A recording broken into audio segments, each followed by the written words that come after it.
I want to see if they want to go ahead and throw the ball again now on this drive after what happened on the last one. Throw it on the first play. Give the quarterback some confidence. See what happens. They'll start out on the ground with Carson. And he'll fight forward to about the 27-yard line. 2 yards on the pickup there. It'll be 2nd and 8. Brandon, it's all about pace and tempo now for them. They've got the advantage, so I'm going to put musical terms for you. You don't want to go prestissimo. That's too quick, too lively, right? But you also don't want to slow it down too much. You don't want to go lento. What you really want to be is moderato. Nice and even, nice and steady, get those gains, and close out the game. I think that chicken parm from last night's gone to your head. Do my eyes deceive me, or is he getting stronger as this game moves along? Burst seems just as good here in the fourth as it was way back in the first, doesn't it? I do believe someone put a lot of time in the offseason and continues to condition during the season in order to continue to carry the ball at this rate. And he's going to be met at the line of scrimmage and taken down. Offside, defense. And that one was relatively easy to see. I noticed that from up here. Yeah, it doesn't take a whole lot, does it? Sometimes you get multiples. What I always love on these offsides is when each side points at the other. Hey, you did it. No, you did it. They deciphered that one correctly. Looks like the defense in press coverage here. Now a toss play. It's Carson. And taking it across midfield and just shy of the 40. 12 yards there as they move the chains. Well, it is our business to analyze what we saw out there, and on that play, I saw a defense staying in base, not taking a chance, not blitzing, in a situation where they absolutely need the football back. That's either a case of overthinking it or not thinking it through. If you do blitz, do you have to be careful about where you're coming from, or are you just coming from all angles? You have to be careful about where you're coming from, obviously, but at this stage, you have to take a few chances as well. He'll get a nice chunk there on the first down run, and it's 2nd and 4. I have to chuckle to myself a little bit, Brandon, because right now, I could be in that huddle with that offensive line. I know exactly what they're saying. If you call a pass play here, we're going to call a timeout. Run the football. We've got control of this thing. Get in behind us and let's go. Their time to shine. No gain on the play that time, and they'll look to convert on what will be a 3rd and 4. Time for a break. We'll come back, see what transpires after this.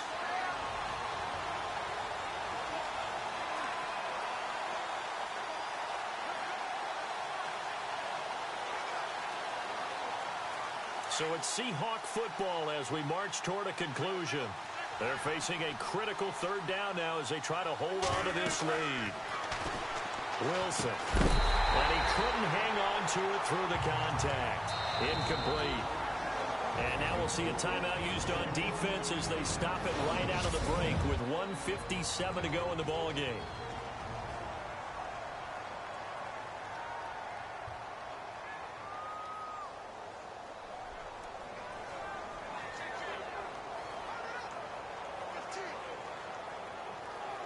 And Pete Carroll looks like he likes his chances with the offense on the field. They're going for it on 4th.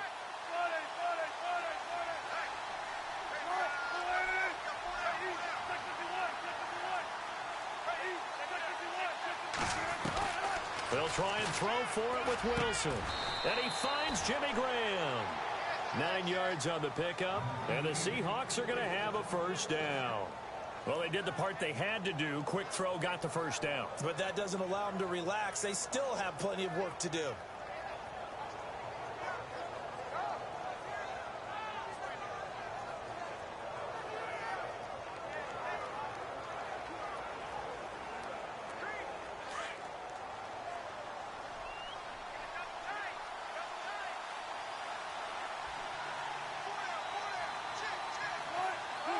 Down to a knee here. The defense still with a couple of timeouts. We'll see if they want to use them.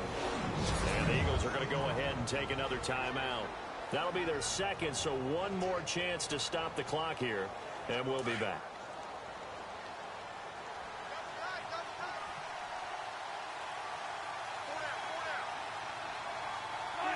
The Seahawks in victory formation as they go ahead and take the knee. Now the defense will burn their 3rd and final timeout. And as the two teams talk it over on their respective sidelines, we take a break. And the Seahawks on third down. They've converted just 2 for 6 thus far. This is going to be 3rd and 13. The Seahawks in victory formation as they go ahead and take the knee.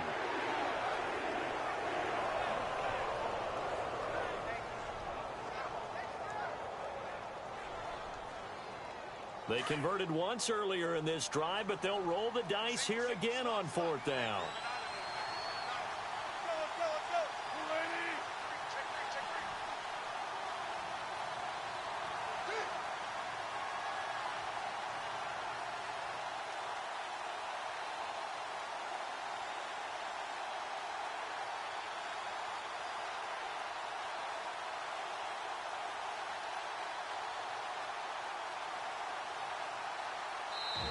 And with very little time left on the play clock, Pete Carroll's going to call timeout. It's just their first. They've got 2 more to use here in the final stages. So here we go. Maybe the biggest kick of the game forthcoming.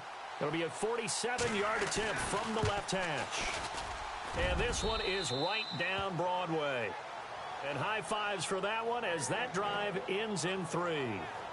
So they get the 3 here, but you wonder whether that's going to be enough. Yeah, I mean, you've now made it so they need a touchdown rather than a field goal to catch them. But you're right. If they'd gotten 6 out of that drive, this would be a much different game. This is fielded at the goal line. And he'll take this one near the 25, call it the 26-yard line.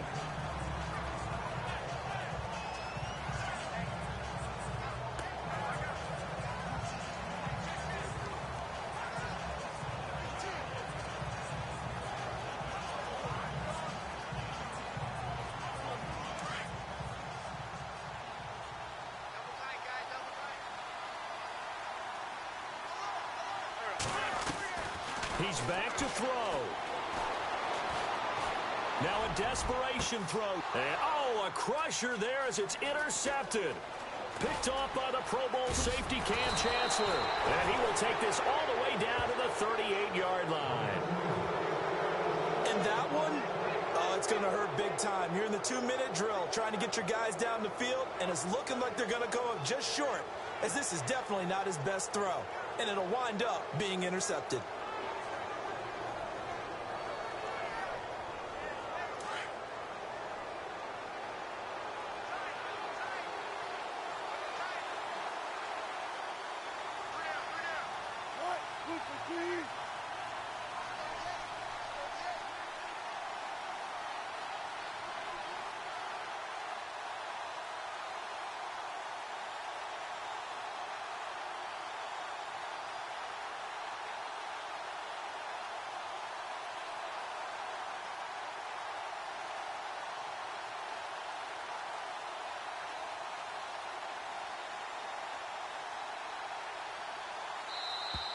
And they're going to take it all the way down and just take the delay.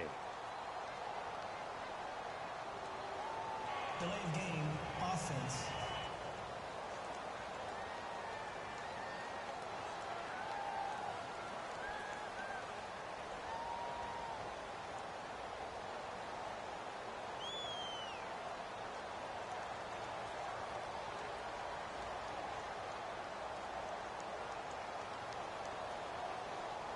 And that'll set them back 5. That penalty is declined.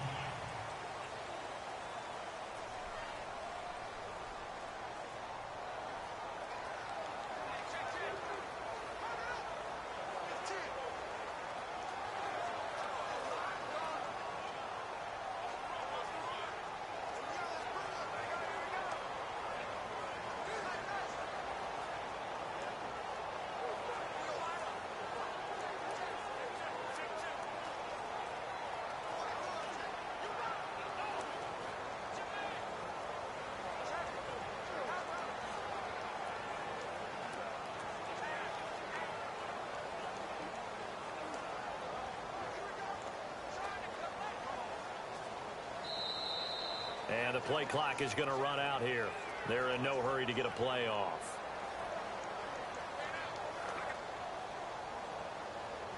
Delay of game, offense.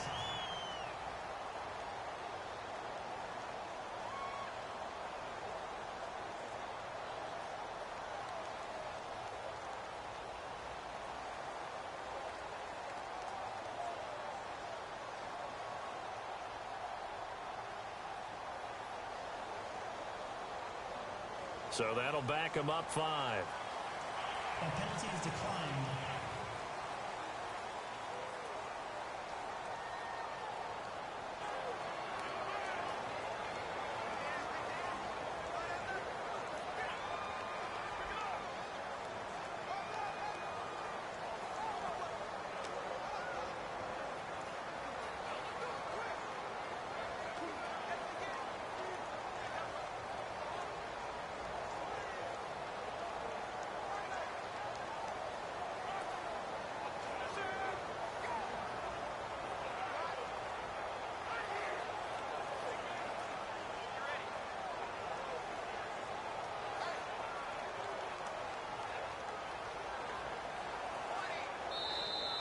And they're going to take it all the way down and just take the delay.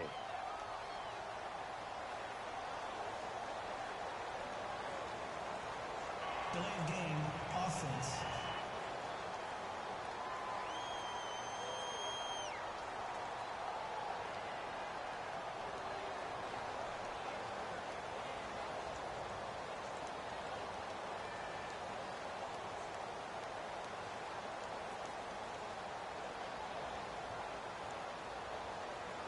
And that'll be accepted, of course, and that moves him back 5.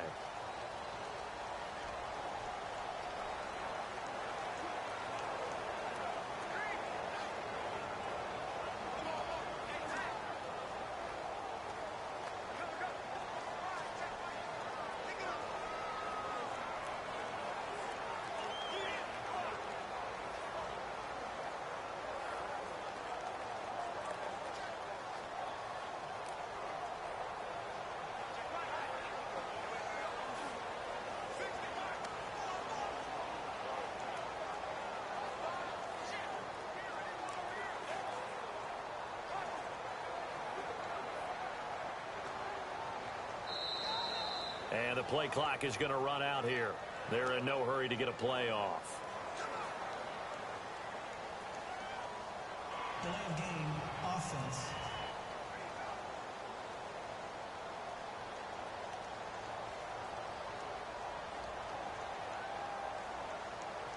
That's going to set him back 5 yards. Still first down.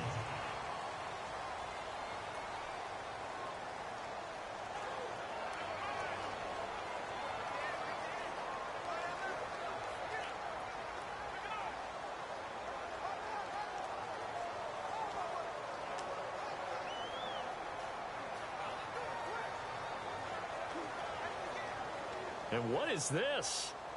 They're lining up here to punt on first down. On is the punter, Ryan, to send this one away.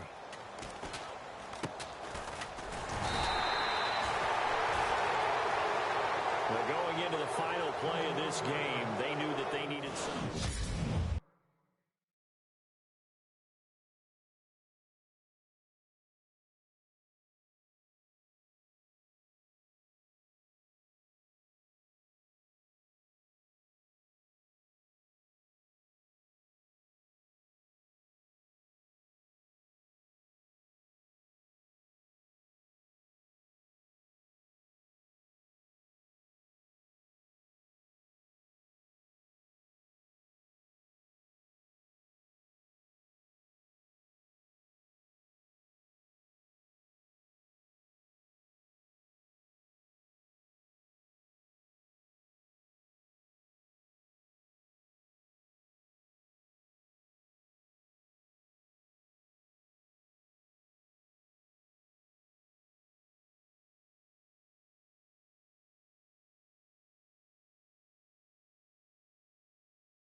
Hello, everybody. I'm Larry.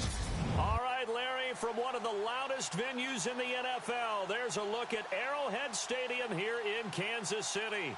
Straight ahead, we've got a good one on tap here between the Dallas Cowboys and the Kansas City Chiefs. Here's the kicker, Harrison Butker, ready to get this one started. And we are underway from Arrowhead.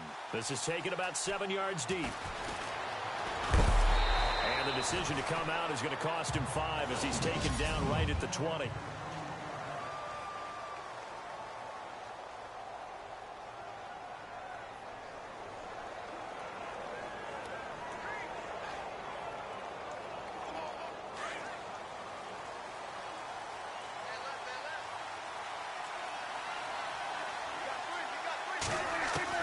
Prescott looks to throw on first. Flushed out right. They find some open field here. He'll wind up getting right about 4 there on the scramble, and it's second down.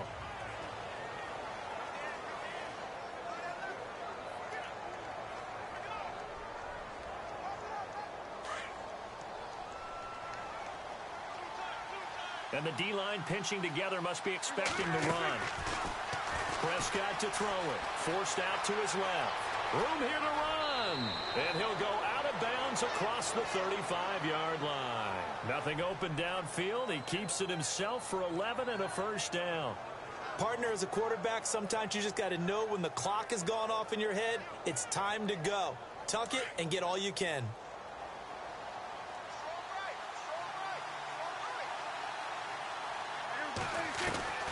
Prescott on first down, escaping the pressure right. Thrown across his body, and it's intercepted. Picked off by Derek Johnson. And to the 40-yard line, that's where the return stops. Well, I get what he was trying to do. He was moving to his right and trying to shift the coverage, but instead he shifted the coverage also to the right and threw right into it for an interception. And a great spot to start this drive from here.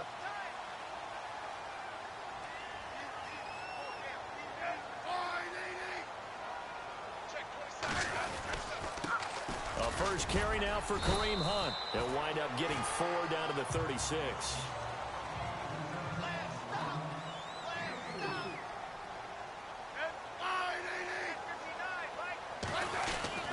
They'll run again with Hunt.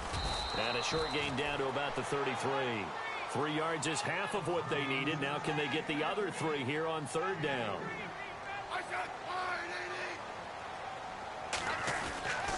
Smith going to give this one to Hunt. And he will lose yardage back to the 34-yard line. A loss of a yard, and it brings up 4th.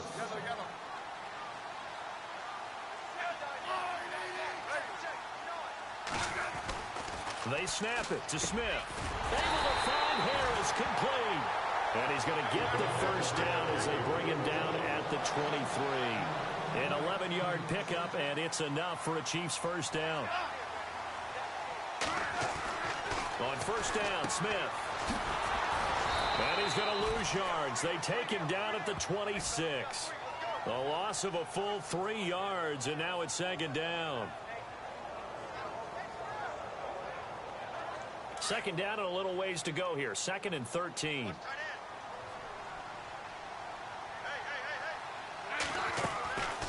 A shotgun snap for Smith. Flush to his right. And he's got some space here. And he's going to be stopped dead in his tracks at the 7-yard line. Even after more than a decade in the league, Smith still one to account for with his legs as he picks up a first. On the ground, this is Ware. Trying to find a lane, but instead he'll get back to the line of scrimmage and no more. No gain on the play that time, and it sets up 2nd and goal. And he got off the end there very quickly to make that play. Yeah, it was almost like the bullet train, wasn't it? I mean, just zoom. Quick, quick, quick. And what a terrific play, holding them to no gain. Here's Hunt, and able to push his way forward here for a good little gain. Give him right around 4 on the carry. We'll see if they want to keep pounding here on 3rd and goal. Smith. A bullet throw, but incomplete. Brandon, some of those windows to throw the football that exist when you're between the 20s, they don't exist when you're this close to the goal line. But as a former DB, I liked it closer to the goal line. Tighter windows made it easier to cover people, actually.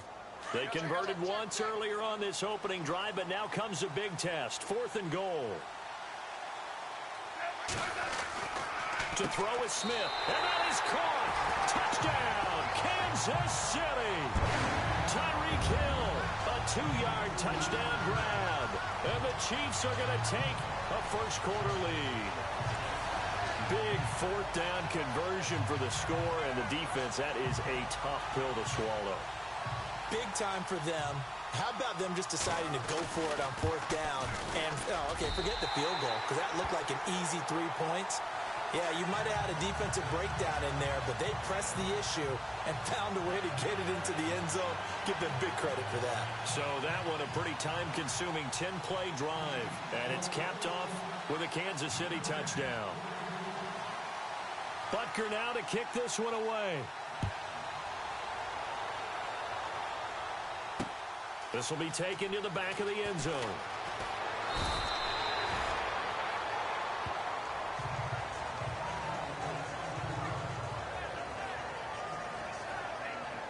Before the offense changes hands here, let's look back at the Super Bowl February 5th. What a game.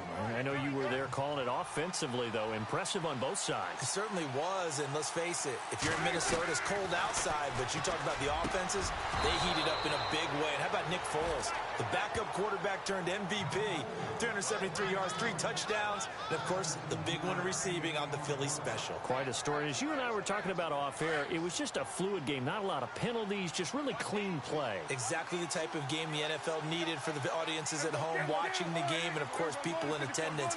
A really well-played game. Throwing. Prescott. Incomplete.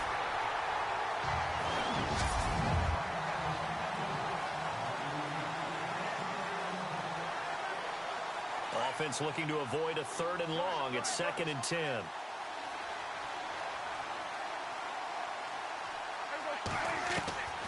From the shotgun, it's Prescott. Oh, he's got a man wide open, complete. And he gets this one to midfield before he's brought down. And give him 17 yards that time, as that'll move the chains. But no matter your experience level as a quarterback, you throw an interception on that first drive, maybe a little shaken up. Nice response there to get their first down.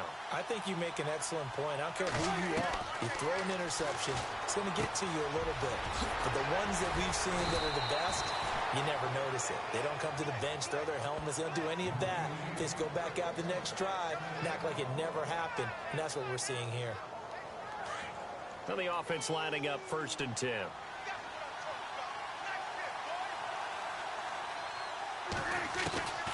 To the air again, Prescott. Dancing to his left. Oh, you saw that one coming. It's intercepted. Thrown back across his body. Picked off by Reggie Ragland. And he'll get this back to the 32-yard line. I think that interception happened for 2 reasons. Quarterback gets outside the pocket and panics a little bit. And receiver doesn't make sure he's absolutely in an open spot. So there's a guy lurking, took the ball from him. Yeah, so don't wave your arms, right, as a receiver if you're not wide open. Got to know that you're open. Otherwise, just don't do it. So the D-line's going to spread out. After the interception, here's Smith. Throw left side, taken in by Hill. The 20, 10, and all the way in for a Kansas City touchdown. Tyreek Hill with his 2nd touchdown of this opening quarter. And the Chiefs strike quickly here for 6 points. Still first quarter, 2 receiving touchdowns for him. How are they going to slow him down? I think they're thinking about altering their game plan. Whatever they came in with, now maybe you switch a better cover guy to him. Or you make sure you have more people in his general area wherever he lines up to at least try and discourage them from throwing the ball to him.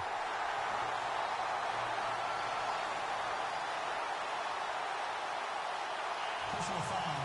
Roughing the kicker. Defense. So they will accept the penalty and move forward.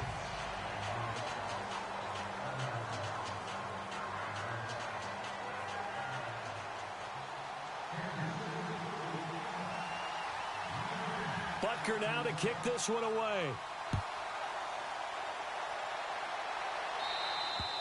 And they will not get a chance to return this one as it's through the end zone for a touchback.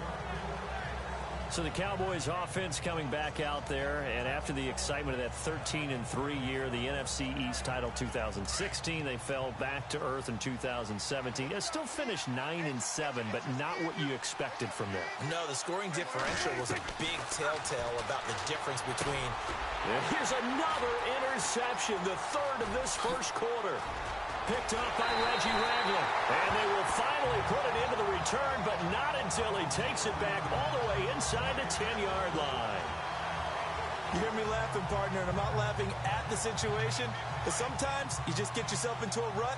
It's hard to shake yourself out of it. And before the possession switches here, I had written down that I wanted to talk about some of the awards this past season in the NFL. We know Brady was the MVP, but Todd Gurley, Offensive Player of the Year. How about that for a bounce back? Many were questioning whether he'd had a sophomore slump the season before. Didn't even get to 1,000 yards. Was a dominant force in 2017. How about his teammate Aaron Donald on the defensive side? He took home Defensive Player of the Year award. Yeah, very impressive. They had both sides of the ball. Sean McVay deserving, I think you would agree, of Coach of the Year. Yeah, definitely. I mean, what he did for the Rams when they went from last in the league in scoring to leading the league in scoring and winning a division title. And how about the New Orleans Saints? Rookie of the Year. And he's going to take it into the end zone for a Chiefs touchdown. A great effort there. Taking it in from 2 yards out. And the Chiefs are able to grow their lead. Well, Brandon, if we go back to our meeting with the offensive coordinator, he showed us his script. Didn't show us everything now. He said, here's the script for the game.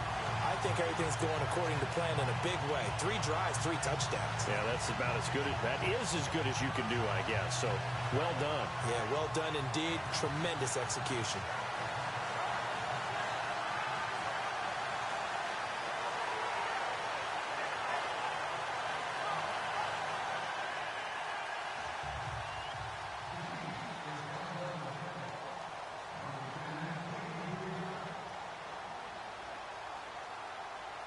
Butker now to kick this one away. This will be fielded on the back line of the end zone. And he'll probably wish he'd reconsidered here. It will cost him 10 yards as he's down at the 15. Well, conventional football 101, tells us if you don't get it back to the 20-yard line on a kickoff return, that's a disappointment. But some of these teams, special teams coaches, with approval by the head coach, they give them full authority to go ahead and bring it out and try to be aggressive. Almost what we call the green light, red light theory. Green light means go, red light means stop. Looks like he had green on that play. Trying to shake off the interception from the last drive. He'll look to throw. The completion good for 3, and it's second down. I think defensively you're okay with that. You're in the first quarter. He's going to get some catches, but they rallied to him quickly. And that's what you count on, and I like what you just said. First quarter, can you do it all game long? They catch it, you tackle them, they go down on the spot. Because when you're able to do that and you don't give up big chunks of yardage after the catch, now you put the offense in a position where every series they have to work hard to pick up first downs, and you tend to stall them out when you do that. Defense.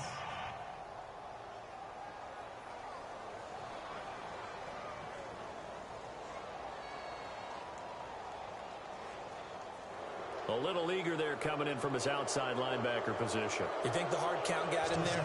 Yes. Maybe that extra hut, that extra emphasis on it, got him to jump, and they picked up 5 yards. Shift together here from the D-line. On second down, Elliott. And not much there. Maybe a yard up to the 24. 2017 for Zeke Elliott, a mixed bag. Would he play, would he not play? Well, he missed the 6 games from weeks 10 to 15. He still finished, though, Charles, 10th in the league in rushing. Just tells you about the talent that he has and how explosive he is and what he brings to the table. Look, he averaged 98 yards per game, 98.3 to be exact, a full 11 yards higher than number 2 Todd Gurley behind him. So I just tell you, if he plays a full season.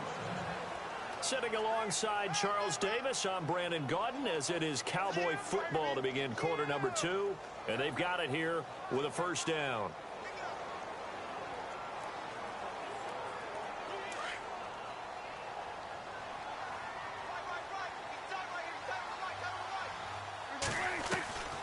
Prescott from the gun.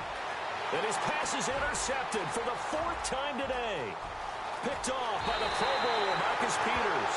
And he will bring it back. It's a pick six and a KC touchdown. And pick six extending this lead even further. And boy, it's been a while since I've seen a team struggle this badly in the first half. I think all they want to do is get to the locker room, try and regroup, and come out to start the third quarter, but things don't improve.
Hello, everybody. I'm Larry Ridley.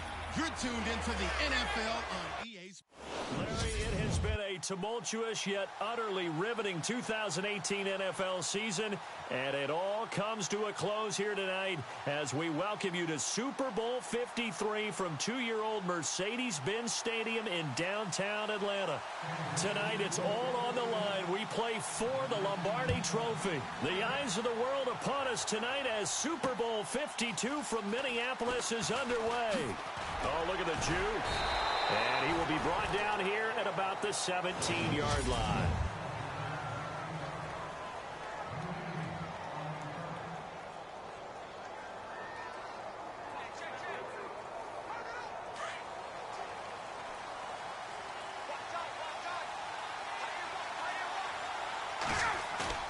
They go play action here on first down. He completes it to Julio Jones. The 40. Past the 20. 10. Touchdown, Falcons. Julio Jones. 83 yards. And the Falcons have taken the early lead. Brandon, this is the Super Bowl. A touchdown scored in any game is big, In this one, it's massive.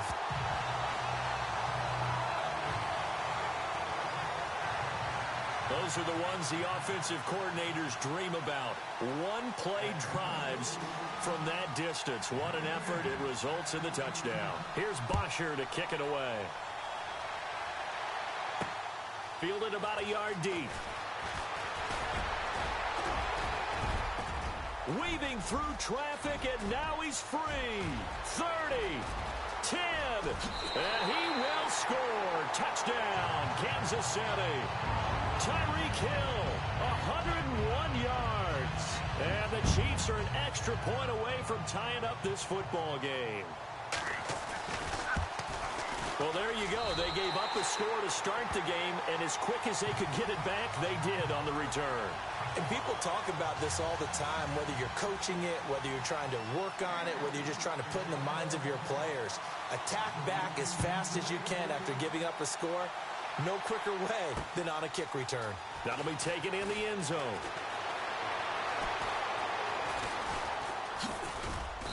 And not a good return here. He is brought down at the 7-yard line. Anytime you feel the kickoff inside your own end zone, you've got to be decisive about whether you're bringing it out or not. Sometimes that indecision can really cost you.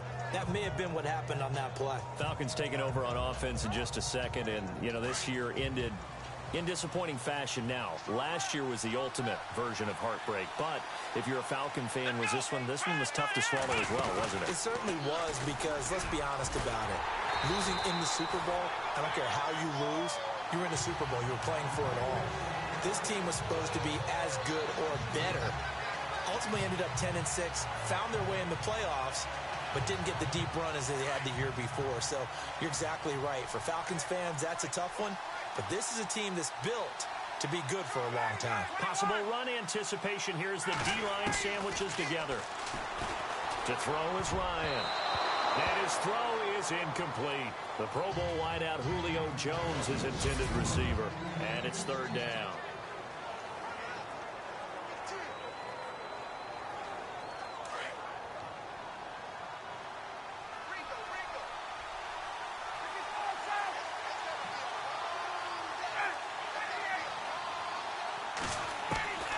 From the gun, it's Ryan.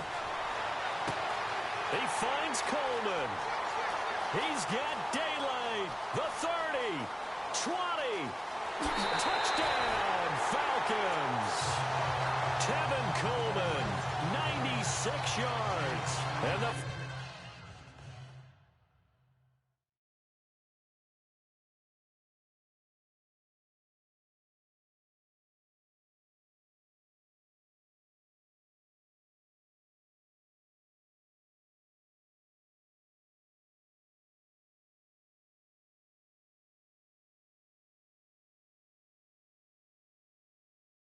Falcons have taken the lead. Here's Bryant for the extra point. Oh, they flip it to the kicker. He looks like he's going to throw it. Fights off the defender, and it's caught inside the 5. And he'll get into the end zone as the two-point conversion is successful. And around the goal line, especially on two-point tries, sometimes the QB's best friend is that big target, the tight end. I love how you described it, because you know he's going to have some length and some catch radius, as well as a big body to keep people away from the football. And this return net's positive as he gets past the 25 and up to the 27-yard line.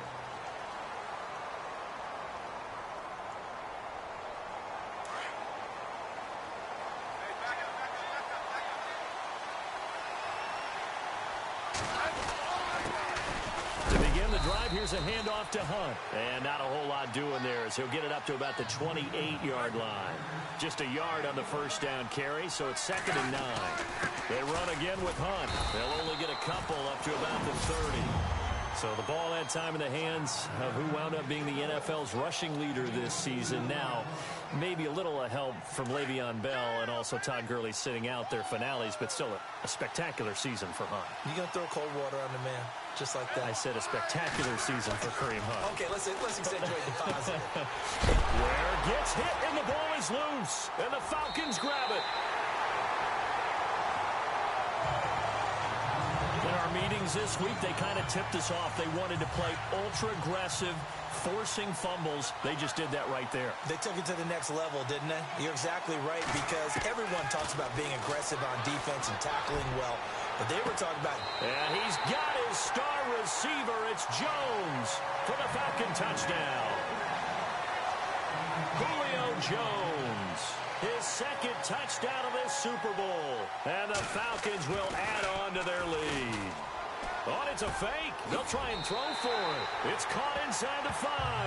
And he'll get into the end zone as the two-point conversion is successful. He hits the big target for the two-point try. Defenses hate those guys, especially around the goal line. It's hard to decide who you're going to put on him. Are you going to put a smaller corner on him? Or are you going to put a safety who doesn't have maybe the same coverage skills?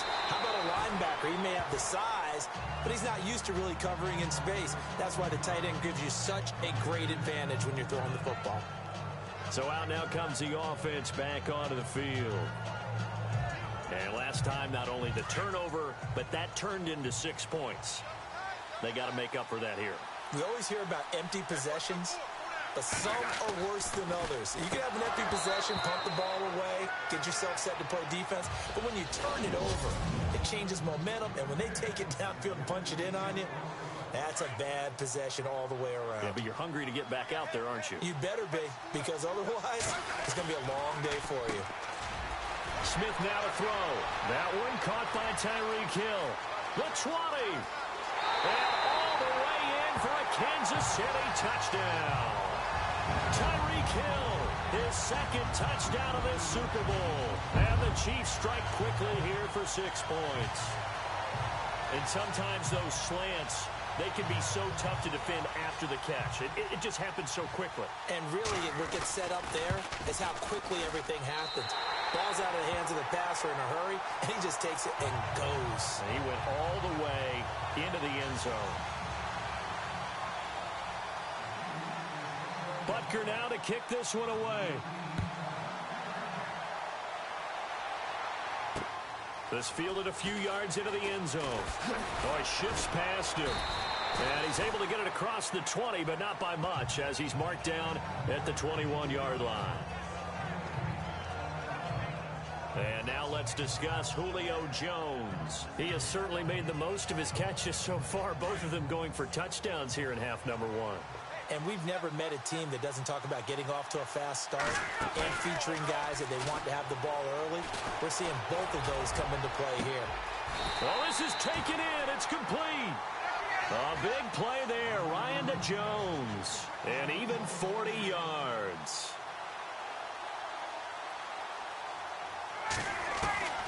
They'll throw on first down with Ryan.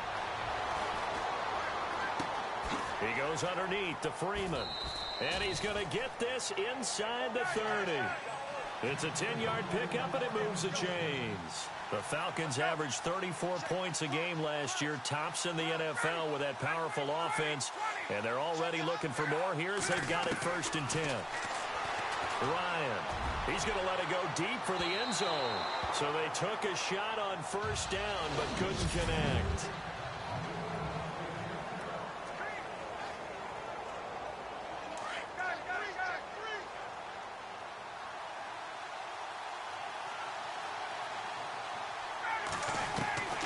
Second and 10. It's Ryan again. Looking for the ends. Now that'll be tipped and intercepted. Picked off down near the 5. And a good return here as he takes it up past the 30-yard line. Oh, and that's a nice job defensively to get a piece of the football. He's going to pop it into the air, and then it's the tip drill. And good concentration by him to react to it and pull in the interception. Back onto the field come the Kansas City Chiefs. As they look back to this last year, disappointment ultimately in how the season ended, Charles, no doubt. It was a weird year, though. The great start, the weird middle, and then the strong end. And every team in the NFL documents their season with a year-end, video, movie about the season. This is going to be a tale of 3 seasons for the Kansas City Chiefs, isn't it? Yeah. How about the start? Remember opening night in Foxborough, beating the defending Super Bowl champs? I mean, they went on the road and took out the Patriots with Tom Brady, and that got them up to a 5-0 start. And then they hit the middle section. Yeah, that 1-6 stretch. I mean, that was a tough one. It was hard to believe because we watched it unfold, but we kept saying, they'll get it back together. And they did. Down the stretch, 4-0, winning by almost an average of 12 points per game that propelled them to the AFC West title.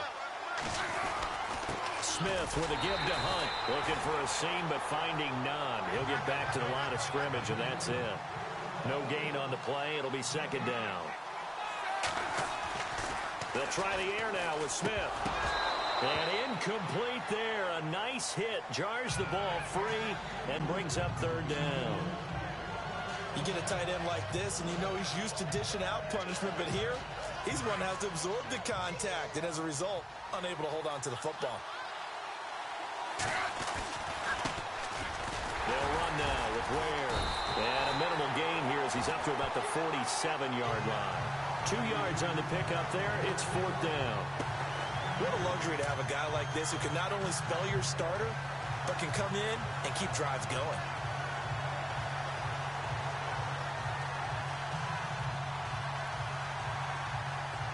And this may be a big early turning point in this Super Bowl. They're going to go for it on fourth down here. Throwing is Smith. He is going to find Hill here. It'll go as a gain of 10 and a Kansas City first down. I remember in pregame when we were talking to him on the field, and he took his gloves off and showed us his fingers. A few misshapen ones in there, and now we know why, trying to catch those types of bullets. That was a dart. Yeah, even for a talented receiver. Those are tough. And he fires one that's intercepted. It's Desmond Trufant. And some room to roam now. Past the 20. And he takes this one back into the end zone, and the Falcon defense has a touchdown. Well, we know this defense has athleticism. Spots like that. Oh, they flip it to the kicker. He looks like he's going to throw it. His pass caught at the 4. And they are 3 for 3 on two-point conversions as he is into the end zone for the score. Well, not content with a first-quarter lead, I guess. They're going to go onside kick.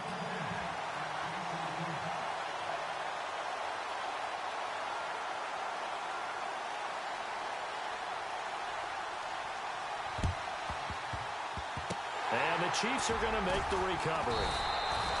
So an onside kick fail in the first quarter. Not sure I completely see the logic there. It's not apparent, is it?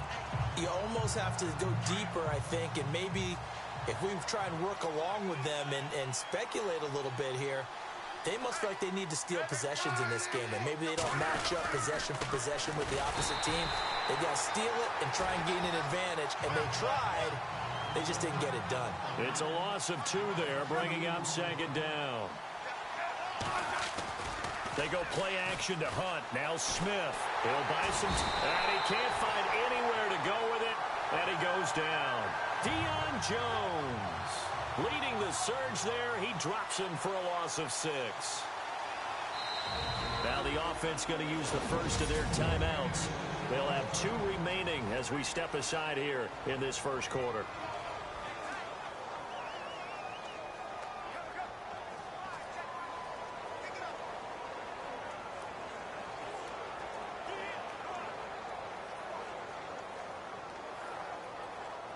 The Chiefs on third down. Just 1 for 3 thus far. This will be a tough 3rd and 18. Out of the gun, Smith.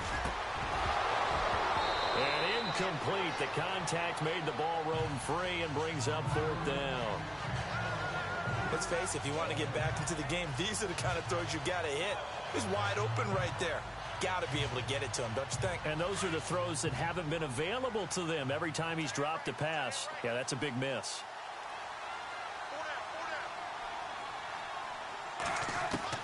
Here we go on 4th. Smith. And this one caught by Travis Kelce. And now this is going to be close. The defense says they stopped him, and they did. Andy Reid went for it, but it won't pan out. And the Falcons' defense stands tall. They'll get the football back.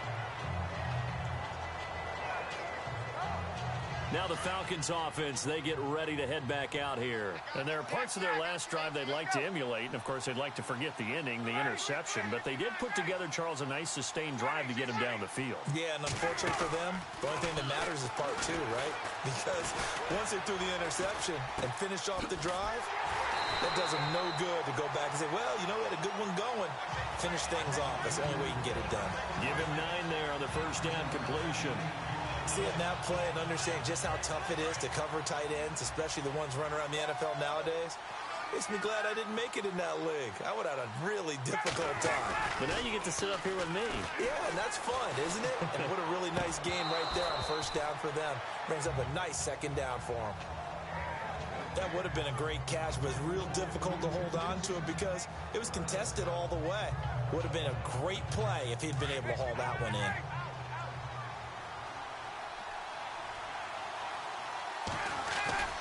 A fake to Freeman. Now it's Ryan.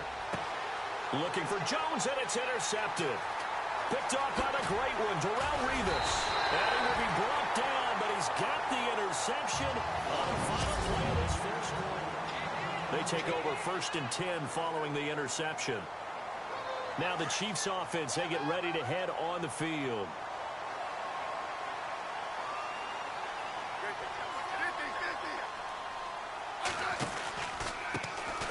Here with Hunt. And he'll be brought down at about the 42. 2 yards on the carry there. It'll be second down. To throw on second down is Smith. Out to the flat. That's complete to his running back.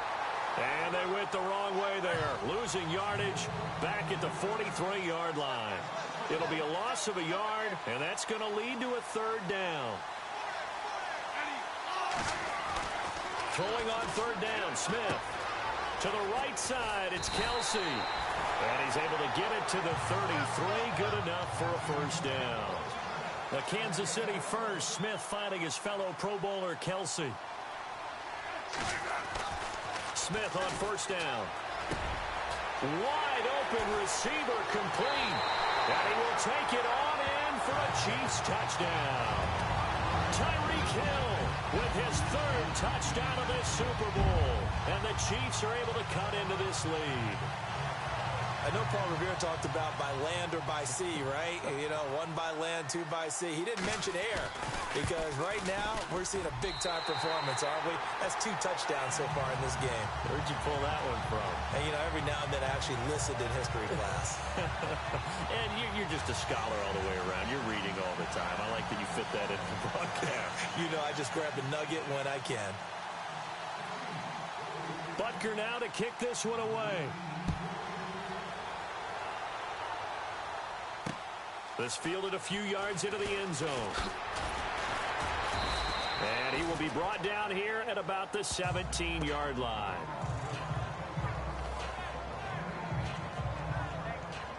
So out come the Falcons now.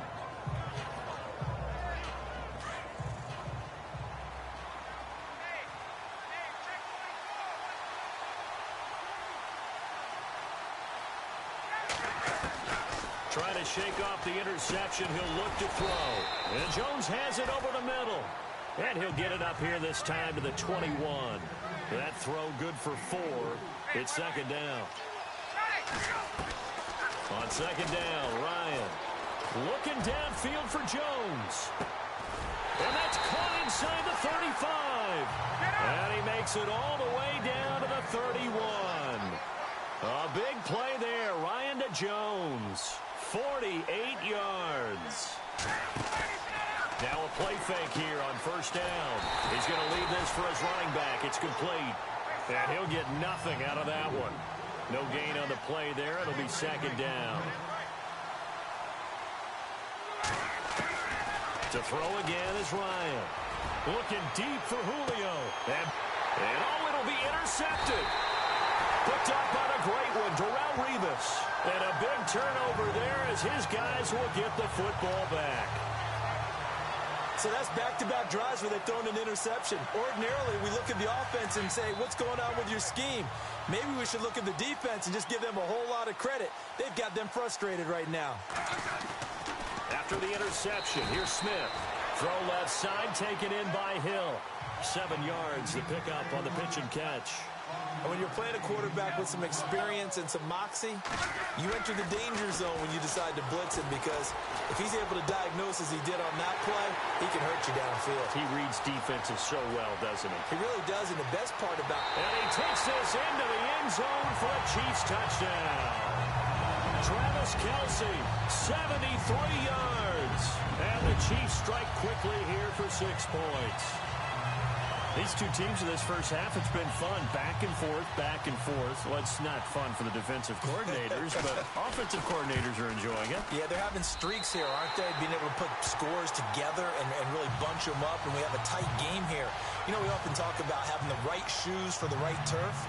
Today it's track shoes. That's what we've seen with these offenses. Yeah, it's been an absolute track meet so far, and fun to watch. Butker now to kick this one away. That's fielded in the end zone.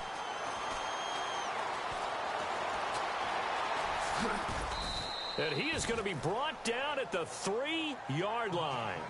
Well, not exactly a banner return, so he doesn't give his offense a whole lot of room to work with. They've got to go a long way now to try and score some points.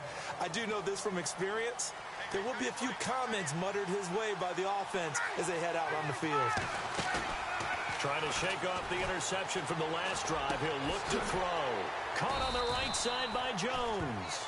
And he'll get it up to the 12-yard line here. A good pickup there. 8 yards on the first down completion. And there they went crossing route against the zone defense. What do you think of that? Takes real coordination between the passer and the receiver, because you got to read those zones and where the open spots are and be on the same page with the guy throwing the football. Because sometimes you're throwing it in front of the zone. Sometimes you're throwing it between the zones. Sometimes the receiver's going to just kind of find a spot and what we call sit down and present himself to the quarterback and throw it there. It's a tough read, but when they're in sync, it's really effective. Offensively, they like their situation.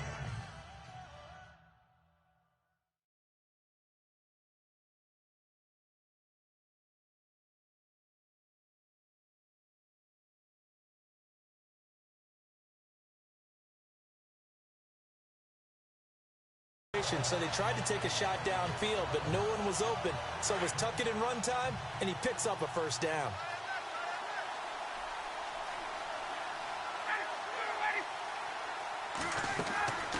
On first down, Ryan getting it out left side to Sanu. And he'll be brought down at the 48-yard line. Give him 9 there on the first down completion.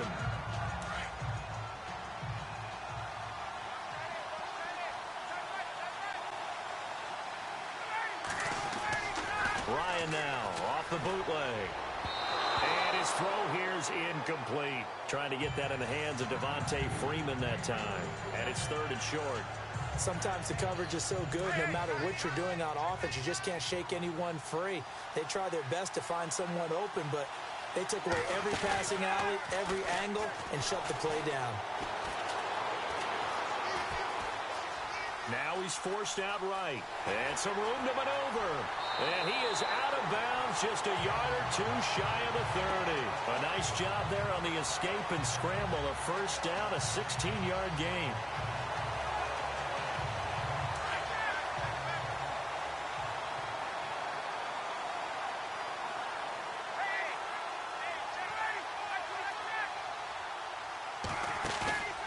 They go play action here on first down. And a big loss here as he's taken down. Justin Houston able to get in and run him down for what will be a loss of 15 yards.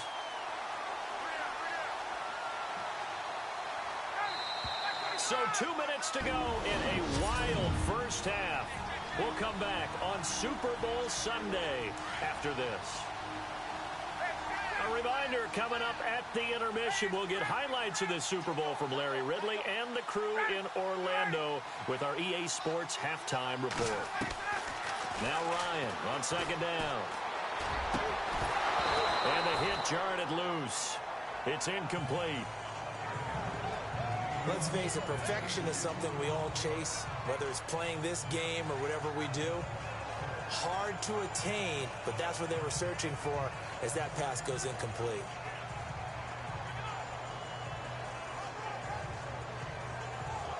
The Falcons on third down. They've been okay, 2 for 3 thus far. This will be 3rd and a mile. From the shotgun, Ryan. And that is incomplete. This secondary has been roasted in this first half, but they get a measure of revenge there. Nice play on the deep ball. Yeah, they're going to need a few more plays like that in order to get their confidence fully back, but that's one step in the proper direction. 4th down. Here's Ryan. Looking downfield for Jones. A swing pass caught. The decision to go for it pays off, and now they're set up 1st and goal.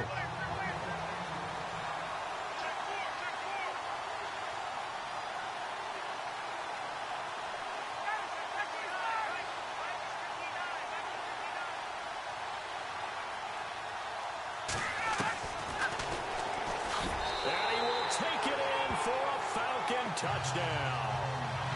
Matt Ryan with a record 4th Super Bowl touchdown tonight. And the Falcons will extend their lead.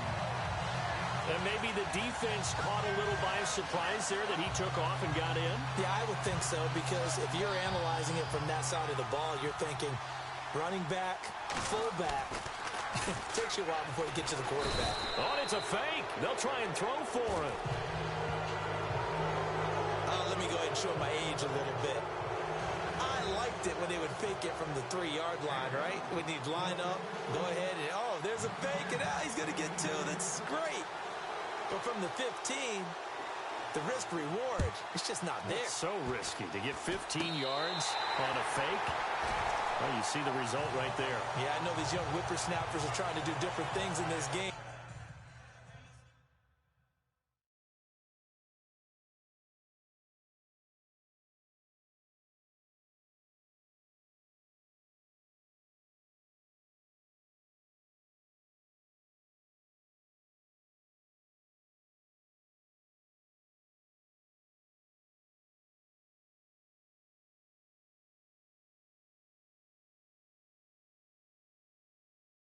But let's go back to old reliable. Kick the ball through the post. Get off my lawn. That's darn right.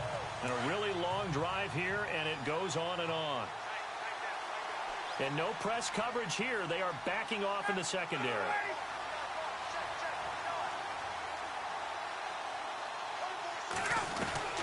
They'll throw on 1st down with Ryan. Got his man complete over the middle. It's Jones. And he goes down, but not before getting this inside the 25. That one goes for 24 yards. Here's Ryan. And he knocks the ball away, and it falls incomplete. But one thing's for sure, when you get a big receiver and you trust him downfield, you're going to give him opportunities to go up and get that 50-50 ball. And he is a darn good big receiver. Unfortunately, that time didn't work out. Nice job defensively. 2nd and 10. It's Ryan again. Steps away to his left.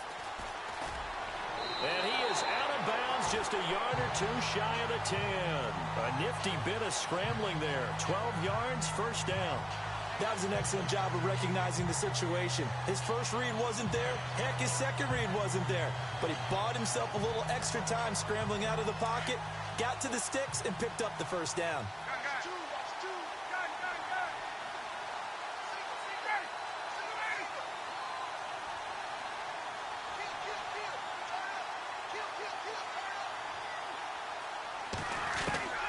On 1st and 10, it's Ryan. His throw incomplete. Let's give this defense some credit now. They let the guys get downfield. But when push came to shove, they stood their ground. And now they'll likely force a field goal attempt. Oh, long drive. The defense just cannot seem to catch a break and get off the field.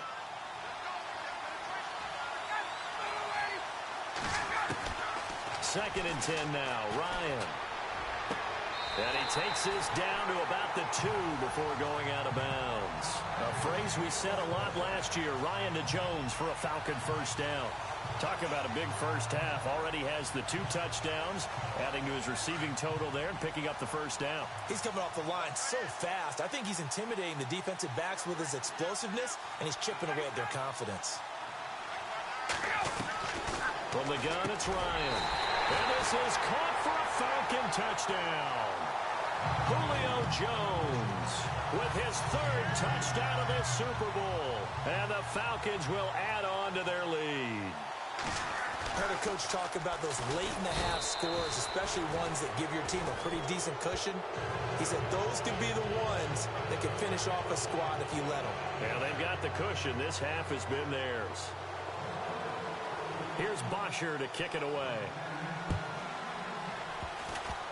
Short kick. One of the up middle take it down. And they'll be set up with good field position here as he gets this up over the 40-yard line. At some point, we're going to get it through our heads. Special teams, special teams, special teams. The spark that often wins games. Alex Smith and company heading back out there now. And how does he rally the troops, so to speak? He's played well, but they're down big on the scoreboard. How does he get his guys going? To make sure they understand it's not a me game, it's a team game. Everyone has to come together. Everyone has to up the level of play a little bit, including himself, and find a way to make some plays in order to give them a little bit of a spark and rally the team. We'll see if they can indeed rally down big on the scoreboard right now. And no escaping this time as he'll go down. They got him for a sack. And before the second down play, we'll get a whistle, a signal, and a timeout, as they'll stop it with 17 seconds to go in this first half of action.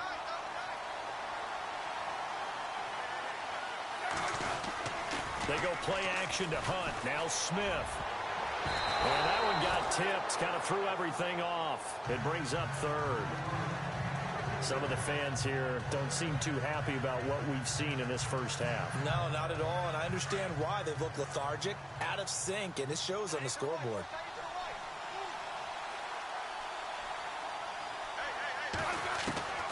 Third and long. It's Smith.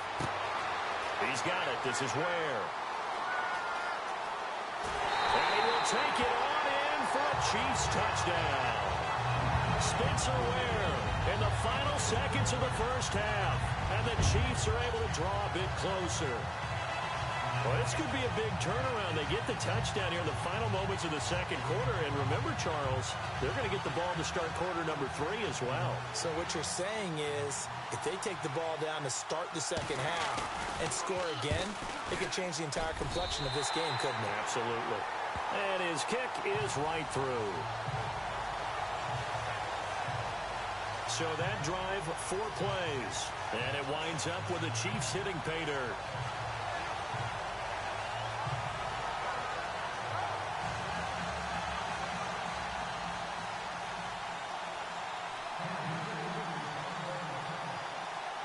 Butker now to kick this one away. This fielded a few yards into the end zone.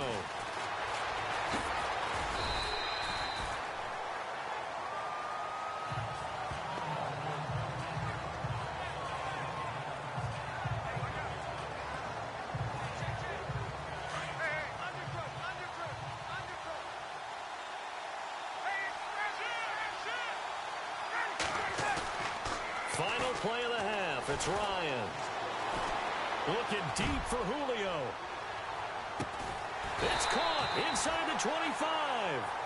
You seriously just skip the halftime of the Super Bowl? Who does that? It's a Super Bowl. Watch the halftime show.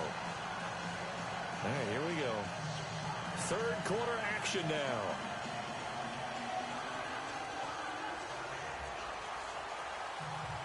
So both teams have their marching orders, and we'll get going again here in quarter number 3. This will be taken very short. And they'll be set up with good field position here as he gets this up over the 40-yard line. It's the third quarter, and they're down on the scoreboard. And while no one wants to hit the panic button just yet, points are a necessity on this drive. What a great way to get set up.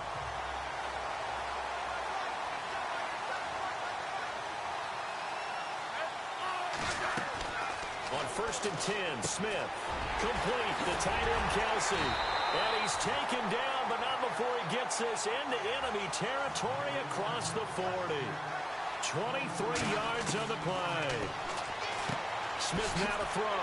He's going to flip that out to the flat. It's complete. That's going to go as a loss of a yard, and it'll be 2nd down. Really good defensive effort. They were all over that little swing pass out to the right side, but for lost yardage. Terrific read, better execution, and done with a lot of enthusiasm, wasn't it? Absolutely. They saw it all the way, ran to the football, and caused a nice play for lost yardage. He rifles one that's intercepted. It's Desmond Trufant. He's at the 40, 20.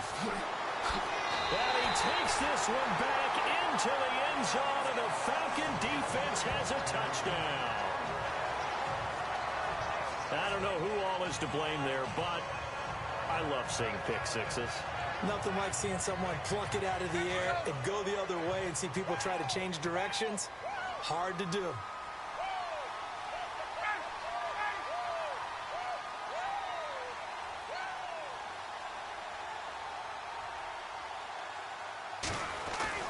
After the interception, here's Ryan. And that is incomplete here. I know they didn't tack on the 2 points, but I liked their attempt. After the interception return for a touchdown, I was thinking to myself, forget kicking it, go for 2, and they did. Well, yeah, and everybody's scrambling. Maybe you catch the defense on their heels. They weren't ready to be out there. Yeah, it's almost like a sudden change, right? There's a turnover, you take it away, they stuck it in the end zone, keep the momentum going. Give credit to the defensive guys for rallying and stopping that 2-point attempt. And that's why you have your hands team out there on the field. Those are the best guys ready to make that play. And let's face it, it was executed well. It wasn't a bad kick. It wasn't anything like that. Just that the normal outcome actually came to play. Analytics will tell you it's a very low possibility of getting the ball for the team kicking it in an onside kick situation. You're all about the numbers, aren't you? All about the numbers, baby. It's a new game now. They don't lie. 9.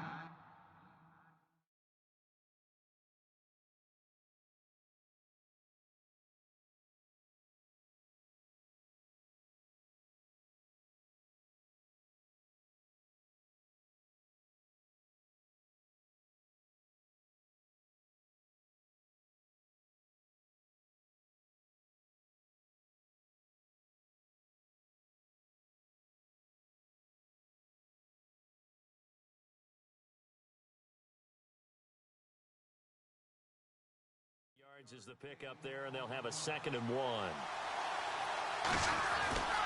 They stay on the ground. Again, it's Hunt. And brought down, but not before they're inside the 25.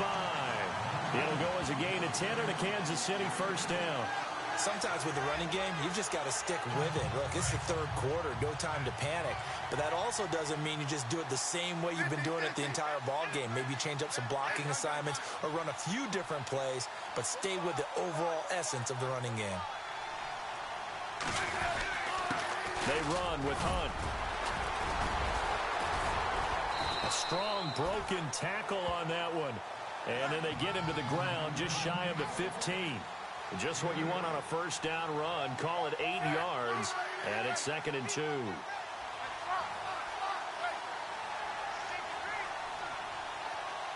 Looking to jam the receivers at the line here. Press coverage look defensively. This is Hunt. And there just continues to be nowhere to run. He's bottled up again at the line of scrimmage. No gain on the play, and now they're faced with a 3rd and 1. On 3rd down, that's Hunt, and not going to be able to push this forward. He runs into a wall right at the line of scrimmage. Calling no gain that time, and they're going to be left looking up at a 4th and 1. They run for it with Hunt. And a broken tackle helps lead to a 1st down gain. It's a gain of 6 as they're able to convert, and now it's 1st and goal. This is a question of who wants it more. Easy to get stuck behind all the big bodies, but you've got to find a space and fight forward for the 1st down. So it'll be 1st down here after the run.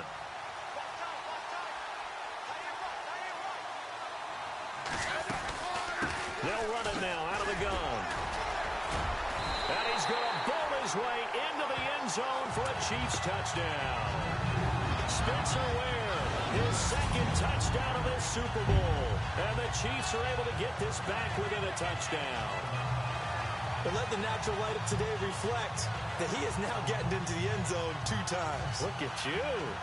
You're a little Ralph Waldo Emerson, is that his name? No, I was just going with the meteorologist. Said it was a day game. I'm here. Butker on for the PAT.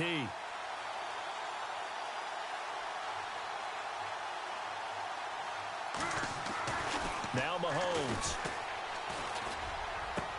And it's caught. He got it in the end zone. So instead of trying to get 1 point closer, they roll the dice on the fake and come up with 2. All right, Parker, one more time. Our whole lives, you put the ball on the 3-yard line, kick the extra point. 2015, they put it on the 15 to kick the extra point. 2016, they said, we're leaving it there. So if you want to fake it, that's a long way to go. And they got it done. I was going to say they had a 15-yard play in their back pocket.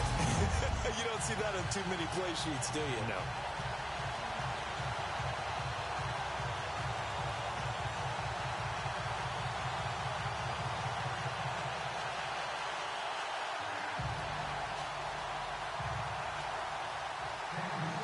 Butker now to kick this one away. Fielded about a yard deep.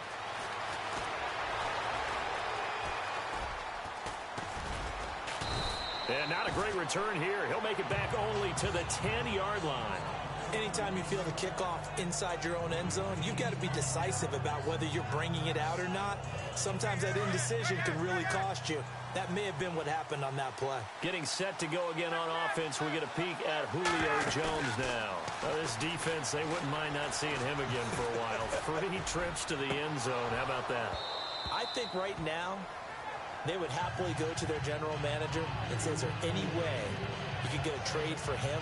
Bring him over to our team so we don't have to cover him anymore? Because he is really having a heck of a ball game, isn't he? Boy, he is. I don't know that mid-game trade's going to happen, but good thought.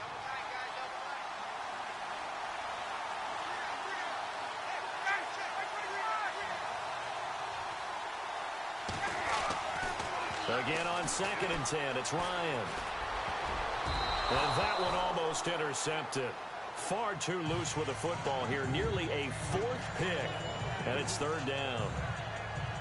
Trying to decipher what's going on out there because I don't know if he's just getting bad reads. I don't know if the defense is confusing him. I don't know if he just has, bad info and intel before he snaps. And he's taken down. A Chiefs sack.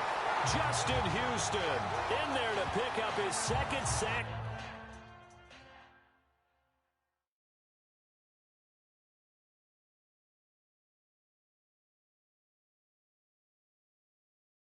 Now of the afternoon.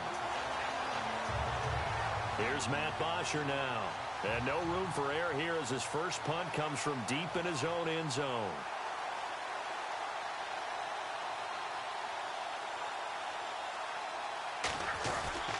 And from their own end zone, it's a fake. And the gamble pays off. They get the first.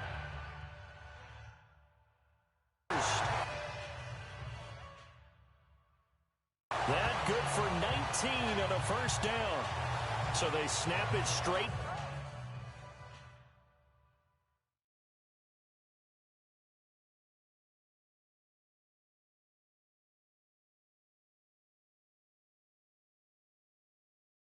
To the up man, what's his responsibility? Normally, obviously, just to protect, but he's got to be a guy that can be pretty agile, too, right? Yeah, without a doubt, because you're talking about a guy, even in protection, he may have to slide up and down the line of scrimmage to pick up someone who comes through trying to block a punt. So you know he's got that ability to move. But oftentimes, it's usually a running back, a fullback, someone who's used to having the ball in their hands, and he's able to pick up the first down. Swings it out to the flat for Freeman. And he'll get to the 29-yard line, brought down there. Call it a pickup of 7, and it'll be 2nd down. So many times you hear today's NFL described as a space game. Get your best players into space with the football in their hands. That's why sometimes you just swing it out to your runner, get him out in the flat, and let him have a chance to make people miss an open field.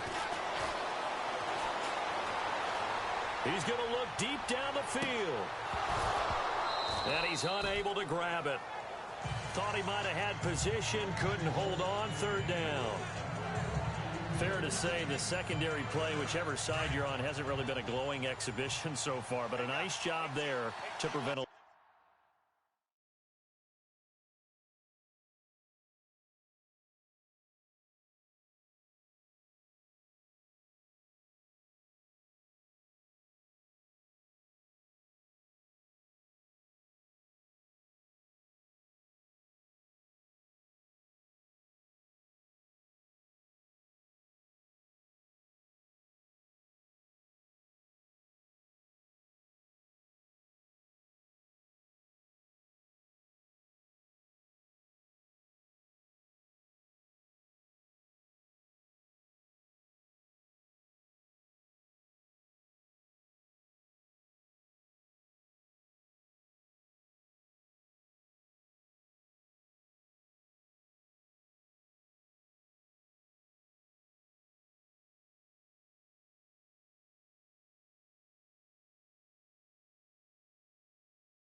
completion. I agree with you, but at some point, someone had to make a play and try and stop this exhibition of almost speed racing that we've been watching, huh? Yeah, it has been quarterback and receiver dominated. Going up top. And that's caught inside the 30. And he is into the end zone for a Falcon touchdown. Julio Jones with a record 4th Super Bowl touchdown tonight. And the Falcons will extend their lead. A good, sustained drive there in this third quarter, capping it off with a touchdown to give them a nice 2-score advantage. It was actually a fun one to watch, wasn't it? I mean, for me, seeing the mix of what they did, how they moved the ball downfield, very sharp, too. Each and every play seemed to be executed with great dispatch.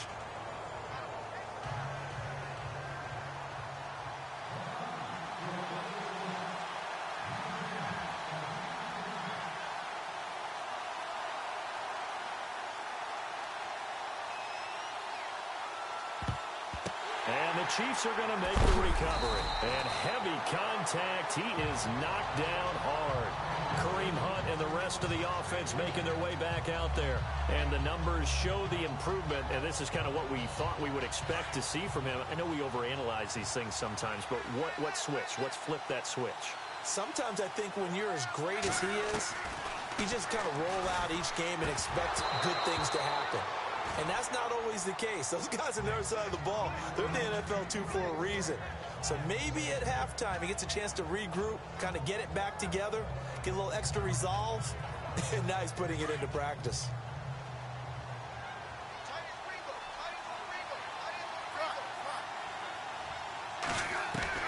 Back to the air, Smith on second down. And he can't hang on. He had a good shot there for his 3rd pick of the game. Instead, it's 3rd down. I know that interception was dropped, and it would have been their 3rd of the game, and I will guarantee you, in the huddle, on the bench, all the defensive guys have been talking about is, we've got this guy right where we want him. Who's going to get the next one? It almost becomes a challenge, and they missed a golden opportunity. Throwing is Smith, and it's complete to Kelsey. That one good for 12 yards into Kansas City first.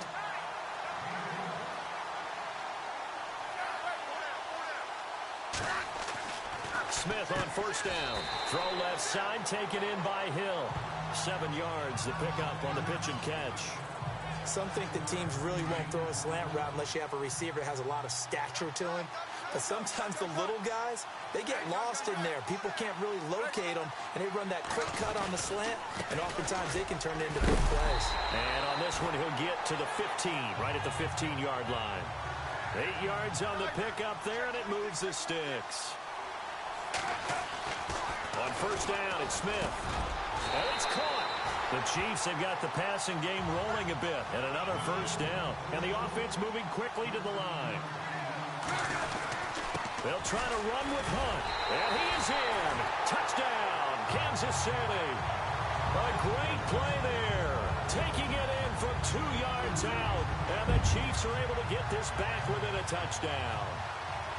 And they're able to run it in. It started with a battle in the trenches. They won there, and they got in for 6 points. And that's going to be a tough one for the defense to deal with. They've got to go to the bench now and figure out how we're going to slow down this running game, because on that particular play, they had no answer. Butker now to kick this one away.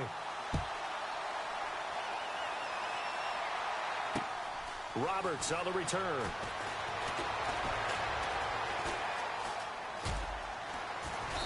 And he'll go down at the 2-yard line. What a disaster there.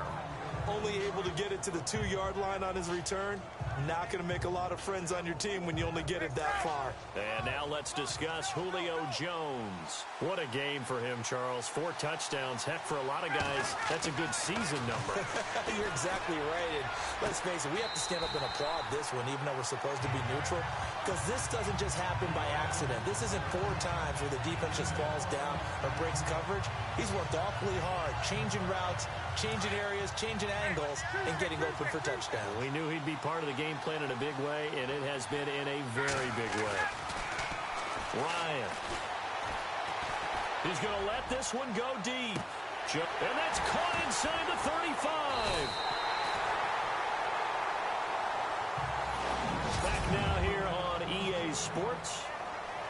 It's the Falcons. They've got the football. They've got the lead as we get set to start the 4th. On first down, Ryan. And he is out of bounds, but not before taking this inside the 10 to the 7. 15 more there, and they're on a roll. It's another first down. These guys are running offense like you drive. The pedal is down, stomped down. How about that? Back-to-back completions. They are rolling. So much for being conservative and running that football. And he floats one there, incomplete. He was trying to hit Taylor Gabriel that time. And that'll bring up second down.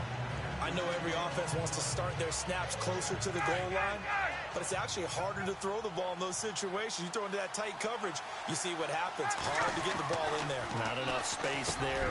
And he'll take it into the end zone.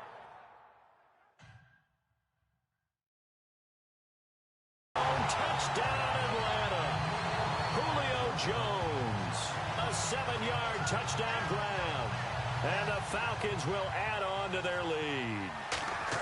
And that touchdown reception is the 5th for him in this game, and that ties the NFL record. And a record that's held up since 1950. This is another person that's tied it, but think about this. Bob Shaw said it in 1950. Kellen Winslow came along and tied it. And then, of course, Jerry Rice tied it as well. And finally, we're seeing it here one more time. Phenomenal. And they're going to be set up in excellent field position up past the 45. There's no downplaying that we all knew that this was a critical possession, and to get a return like that to start things off, that's the spark that they needed. That's the spark they were looking for. On first down, Smith. It's Kelsey on the ground, and he's going to get this all the way down inside the 35. And a nice gain of 21 yards. Now a first down throw. It's Smith. Oh, there's that man again. It's complete. And he gets this one all the way down inside the 15, just shy of the 10. And a nice gain of 21 yards. Smith. And that's caught. It's Kelsey. Touchdown, Kansas City. Travis Kelsey, his 2nd touchdown of this Super Bowl. And the Chiefs take advantage of the turnover and put up 6. What a great weapon. So often, such a big mismatch. And there's no route he can't run. You name it, he's going to do it. And he's a matchup nightmare for the defense. No matter who they put on him, he's going to win the battle. And that'll cut the lead down now to a touchdown.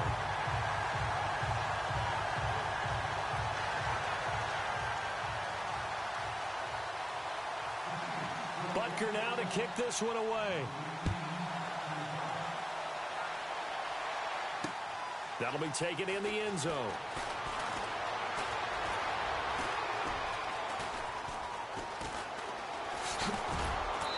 And he is going to be taken down inside the 5 at the 4-yard line.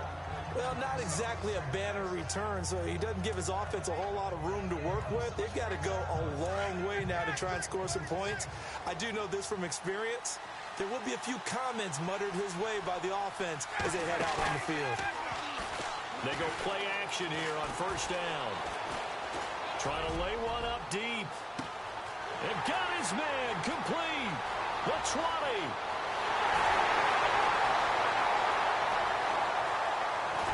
And oh, so close as he takes it all the way to the 2-yard line.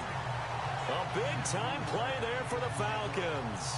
93 yards.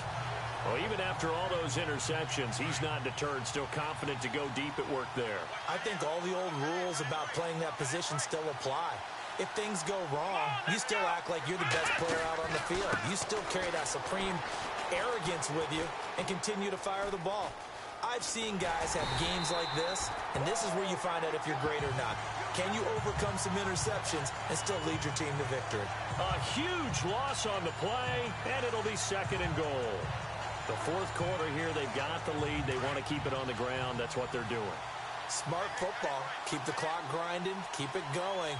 But you got to figure now, they're going to see more people stacked up at the line of scrimmage as they try and bleed it out. Going for it all. And both guys were there, but it falls incomplete. There's definitely contact there, but it's the 4th quarter of a kind of tight game, and sometimes the officials just say, let them play. Kind of like your mom used to with you and your brothers. Just take the broom to you and send you out to the backyard and tell you to settle it yourselves. I like that, yeah. There was contact. I don't know, like you said, enough to warrant the flag. It was close, though. Ryan. And this is caught inside the 5. And he'll be brought down right on the edge of the goal line at about the 1-yard line. A terrific job there to keep him out of the end zone. And now it'll be 4th and goal.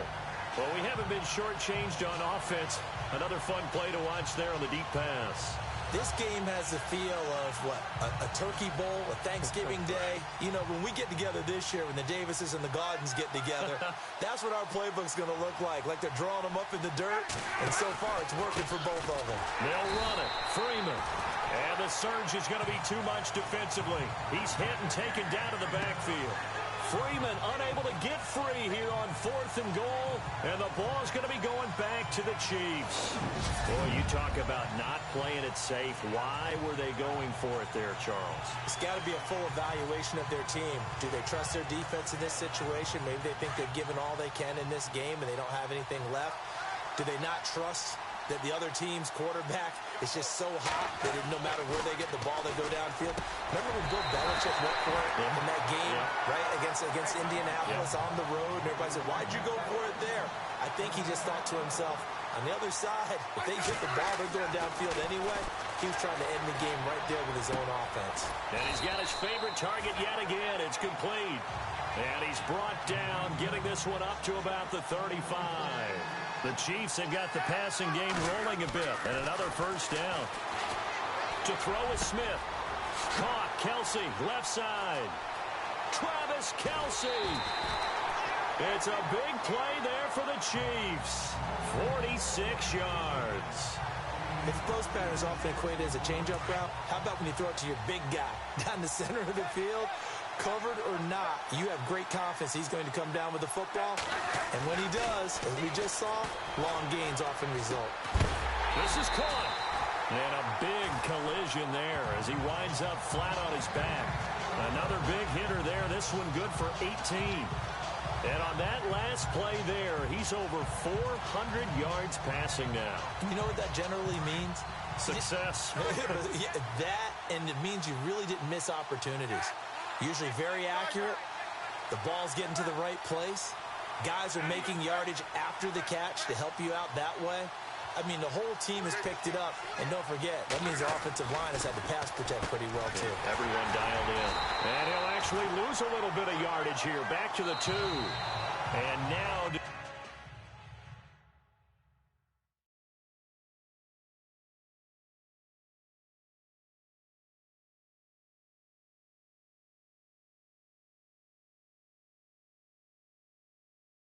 Defensively, they're going to burn their first timeout. Remember, they get an extra time built in coming up here shortly at the 2-minute warning. Here's Smith now on second down. Blitz coming, and down he goes. Dontari Poe. And a timeout taken. Just 6 seconds away from the 2-minute warning. This defense wanted to stop the clock prior to that, and they do. So the sack of Smith, and now the Chiefs coming up facing 3rd and long.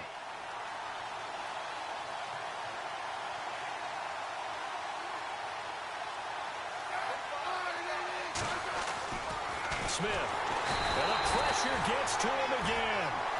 Deion Jones in there to take him down and to take us to the 2-minute warning. So the Chiefs in possession of the ball as we welcome you back. They come up on the play of the game now. 4th and goal.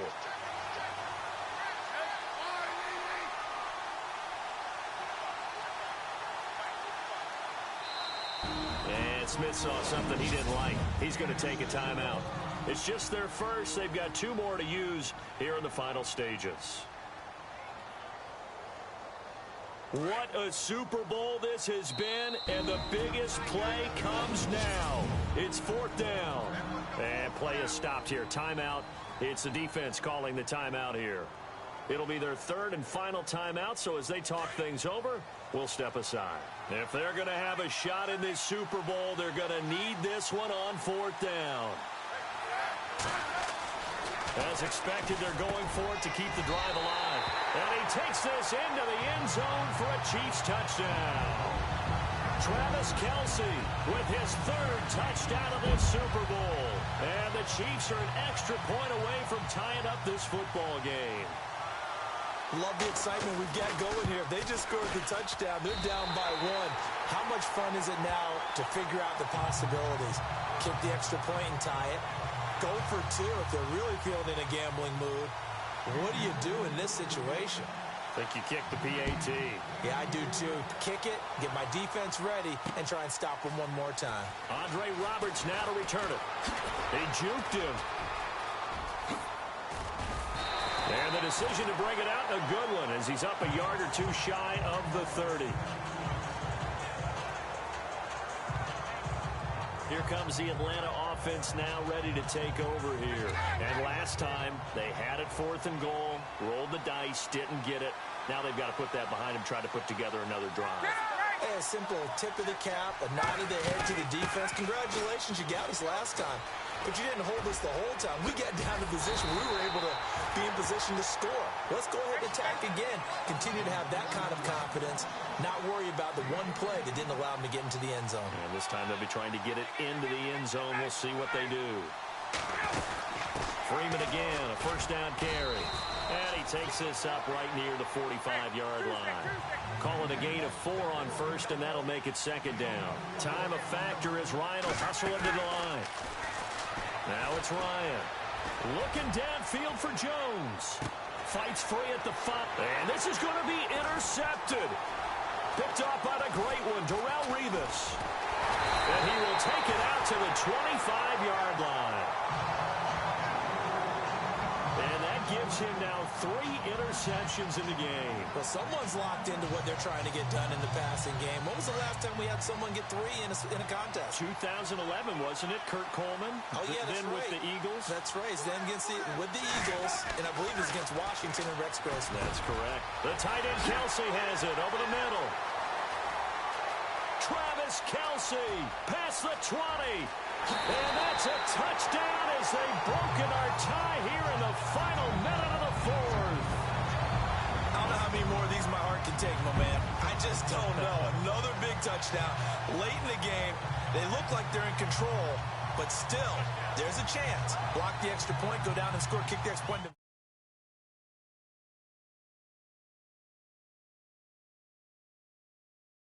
They can pull this one out. Yeah, but also on the sideline that just took the lead, you got to get your defense ready and the special teams unit for the kickoff coming up. Yeah, you're exactly right. Got to pull everyone together and make sure they're still focused and aren't already celebrating a win. One of the shortest drives you'll ever see. One play, 75 yards, 6 points. Butker now to kick this one away. Fielded about a yard deep. And he'll be brought down at the 23, make it the 24-yard line. Matt Ryan and the offense heading back onto the field. This is something we've seen many times over the course of his career. Can he pull off another fourth-quarter comeback? It's very strange, isn't it? Because when it's a player And he can't get a throw away. He's taken down. Justin Houston in there to drop him as the clock continues to roll.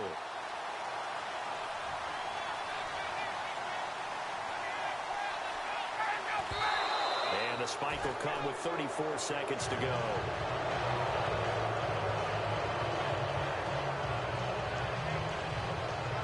The Falcons on third down. 3 for 7 so far in this game. This will be a tough 3rd and 18. Back to throw. He's got Sanu. A really nice gain of 25 yards. First down now, but the clock continues to move. And they're down to 17 seconds now here after the spike.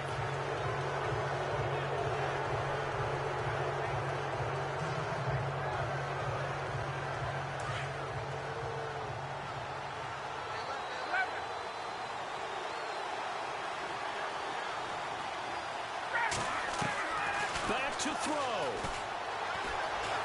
He's going to let it fly. And that is intercepted. Or was it? Wait, they'll say no.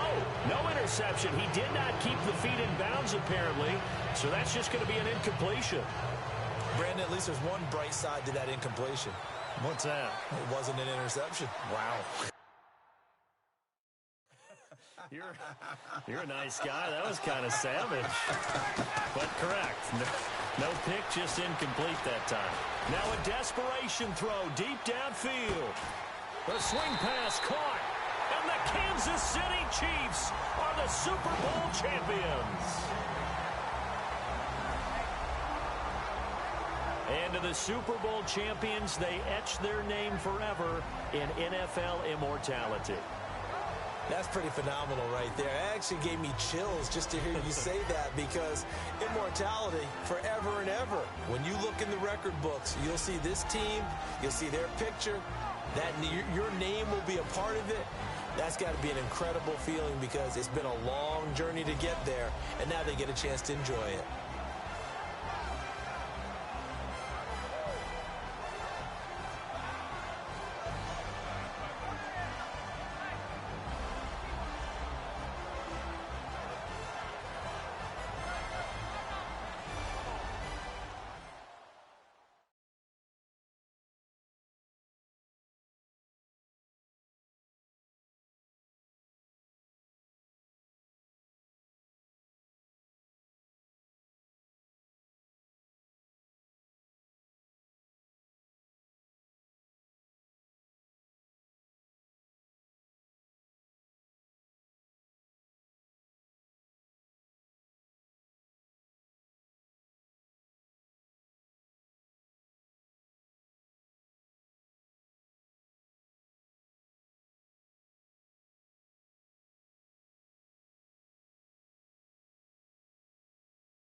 everybody. I'm Larry Ridley, and this...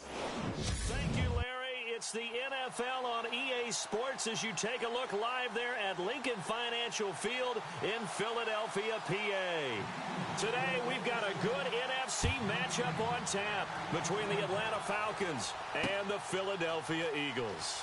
This is taken about 7 yards deep. And he's up past the 20 to the 22-yard line.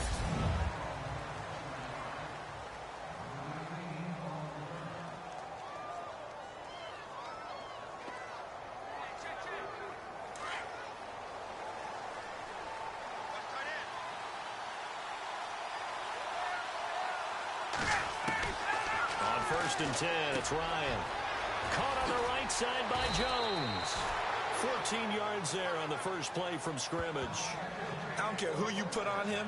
He's going to be a handful in one-on-one throws. Yeah, right now, you're right. They're in man-to-man. Maybe need some safety help. I would say that'd be a good idea. Double team him somehow. I'm going to have to make someone else beat me rather than let him shred my defense.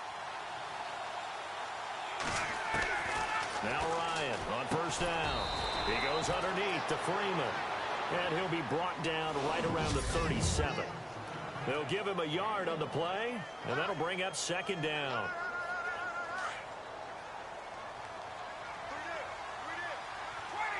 And the D-line pinching together must be expecting the run. Now Ryan on 2nd down. And that's incomplete.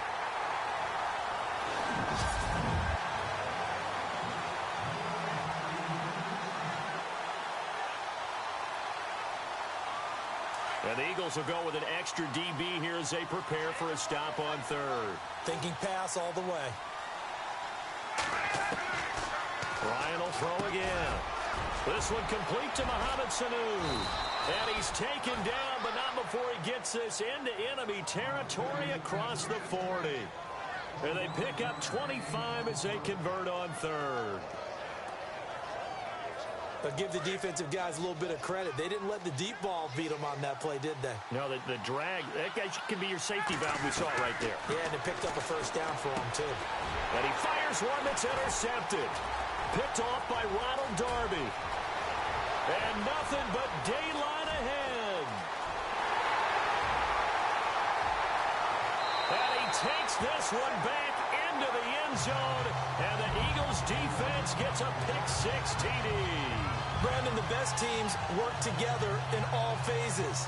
The offense is getting help now from their defense. Why? An interception returned for a touchdown. Points on the board. The offense didn't have to be on the field. That's teamwork.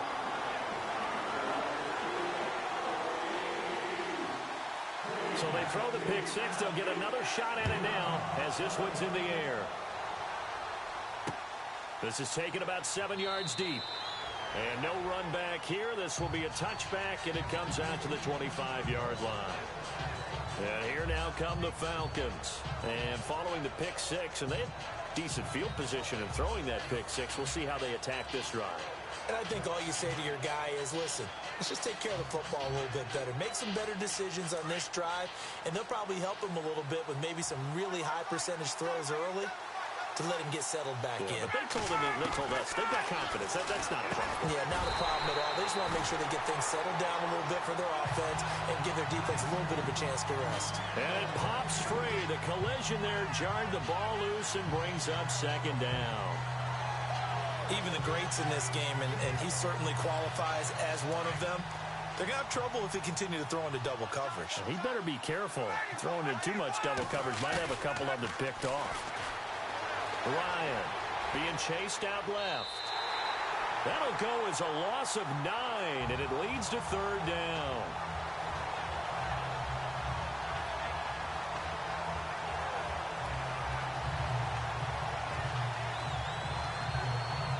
And some secondary help here for the defense in the nickel on 3rd and long. From the shotgun, Ryan. It's caught over the middle, Hooper. And he'll be about a full yard shy of the 20 at the 19-yard line. They stop him for only 3 that time, and that'll bring up 4th down. That's certainly playing down in distance very well by the defense, isn't it? Take whatever you want underneath, by all means. Looks like Ryan's going to stay out there. Indeed, they're going to try for this on 4th down. They'll indeed go for it with Ryan. He's going to loft one deep left side here. And they will not be able to hook up there. It's incomplete. A surprising move here on the opening drive of the game. And, boy, possession here turns over with the football already being in the red zone. And they'll start this drive with very good field position.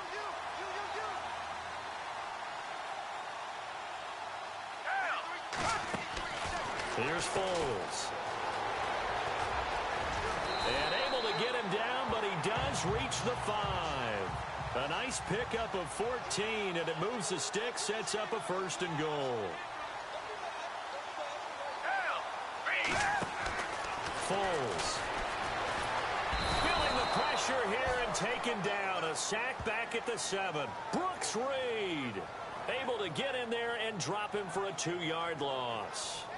On any 1st and goal, the real estate to work with for the offense is really cut down, and the defense knows it. So they often bring heat and pressure, which they did on this play. Got him down for a loss. Not a big one, but any loss of yardage in this position is tough for an offense. Now a 1st carry for LeGarrette Blount. And that'll get him halfway there as he takes it from the 6 to the 3-yard line. And Brad, they went to a nickel defense, and that's a surprise this close to the goal line, because ordinarily you use the back end of the end zone, the sidelines as extra defenders, and you want bigger people on the field to try and help against the run. Well, definitely be a disappointment to come out of this starting position with just 3 points. They need to try to dial something up now, 3rd and 10. Now Foles. And he'll score. Touchdown, Eagles. Jay Ajayi, a 3-yard touchdown run. And the Eagles add on to their lead.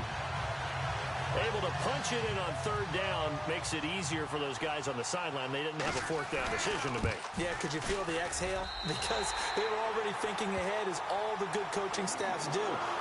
Anticipating, will we have to make the call? They already had it lined up.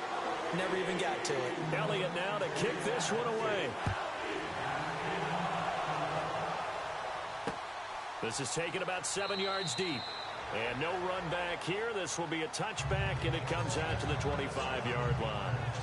Now the Falcons offense gets ready to head back onto the field. Already down 2 touchdowns here in the 1st half. This becomes a pretty important drive, doesn't it? It certainly does, and a lot of teams script plays. We know that, right? They have a script to start the ball game, and typically those scripts go between 12 and 24, 25 plays. Down 2 touchdowns early, probably not very deep into their script. I think that they'll stay with it. I don't think they'll abandon it just yet and try and generate some offense on this drive. Anything. At least 3 points, get that 0 off the board. We can talk all we want about football being a game of strength and brawn. It's also a game of mismatches, and they're trying to create one there, getting it to their back out of the backfield to make a bigger play. As we often say, get it to him in space, let him use his leg. Yeah, if he can get a matchup against a linebacker or maybe a defensive end dropping out in a zone blitz, he's going to win that battle just about every time. Well, if you do read man coverage, Brandon, the drag route's a pretty good one to run against it because you're running away from people on it.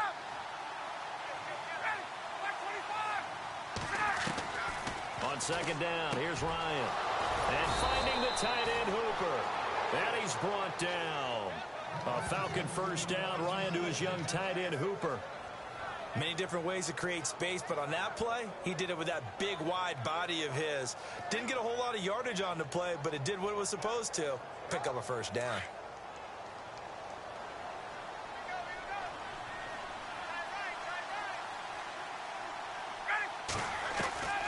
Throwing now, Ryan on 1st down. And Jones has it over the middle. And he gets this one all the way down inside the 15. 23 yards on the play. Of course, the catch was nice, but how about what happened after? Able to stay on his feet and gain all that additional yardage. So many of these slot guys, I think, have running back in their background. So after that big gain, let's see what else the offense has up its sleeve.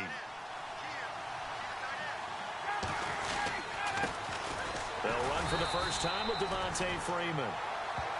And he is swallowed up right at the line of scrimmage. No gain on the play there. Second down. While there is no gain on that run, we do know coaches whose identity is rooted in taking it almost to the limit. Alongside Charles Davis, Brandon Gaudin, it's the Falcons in possession to begin quarter number 2. And they're on the move as they face a second down here. Out of the gun, it's Ryan. And that's going to be incomplete. Austin Hooper, the tight end, was the intended target. And now it's third down. I tell you, Brandon, this defense is playing with some confidence. Haven't allowed a point yet. Flying to the football. I'm telling you, it's almost 11 to the ball on every snap. Another nice job there to force an incompletion. On third down, Ryan. And he's going to go down. He's sacked back at the 24. Vinny Curry in there to get him his second sack now of the afternoon. Well, this has been a pretty sizable drive. They've had some success. Finally, the defensive coordinator found some success of his own. I think he just simply said enough of that. Okay, they've moved the ball well. We need to force the issue from our end, and that's exactly what he did. Everything looked good. Good snap, good hold. Sometimes, though, the ball just doesn't want to go where you want it, and this one winds up no good. Here comes Eagle offense now as they get set to take over here. And they're hoping to redo their efforts in the last drive when they got into the end zone. And just think of what it's like now on the sideline, because when you score a touchdown, you have to go up and look at the tablet and see what you did on the last drive. When you scored points, it's a whole lot better view than when you're trying to figure out how to fix things there. Nothing on that one. It'll be second down. Back to throw now on 2nd and 10. Forced out to his left. And seeing nowhere to throw, he chucks this one away from harm. Incomplete. Now it's third down. NFL quarterbacks work so hard on their mechanics, and they do so much repetition and practice, off-season, the whole deal. They expect it to be autopilot once the games start. That way it eliminates any type of pressure of the game, pressure of people in your face, all of that. That didn't shine through on that throw, though, did it? No. A little bit of a dangerous pass and off target, too. And now before they run this fourth down play, we're going to get a timeout. They'll have 2 remaining as we step aside here in this second quarter.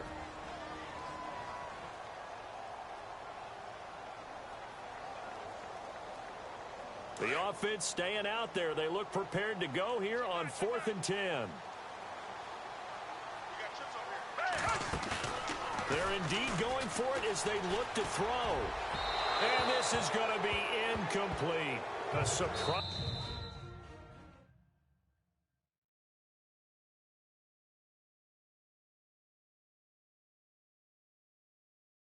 Amazing move to go for it predictably, at least somewhat predictably. It doesn't pay off, and the Falcons will take control of the football in great field position.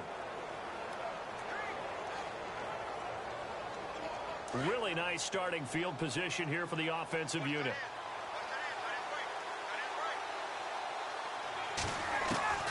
They'll throw on first down with Ryan. Looking for Jones, and it's intercepted. Picked up by Jalen Mills.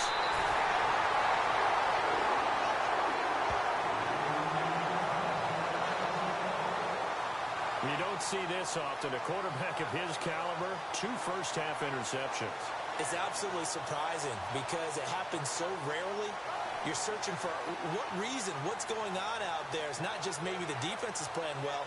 Is his horoscope off? His biorhythms? What is it? You went horoscope on us, David. Well, I was thinking maybe REM sleep was off. I'm trying to come up with something. Anything, right? First throw now for the backup Wentz. He's going to launch this thing way downfield. And it drops down incomplete. Thought he might have had it. Instead, second down. They decided to take a shot and right down the middle of the field, and really, they didn't give it as much time to develop, did they? They want to take that shot somewhere around the 15-yard mark. And the defense able to recover, batted free. So the incomplete pass brings up second down. Shotgun now for Wentz. Dancing to his left. Oh, he's got some breathing room. And he'll be taken down, but not before getting this inside the 30. Big yardage there on the scramble. It gets him a first down. Wentz now on first down. And he'll be brought down at the 21, just shy of the 20 in the red zone. Give him 6 on the play, and it'll bring up a second down. From the gun, it's Wentz. And no escaping this time as he'll go down. They got him for a sack. Adrian Claiborne able to drop him for a loss of 4. And on that one, the protection just broke down. You've got to have that leverage, don't you? We always talk about low man wins in the running game for an offensive lineman versus...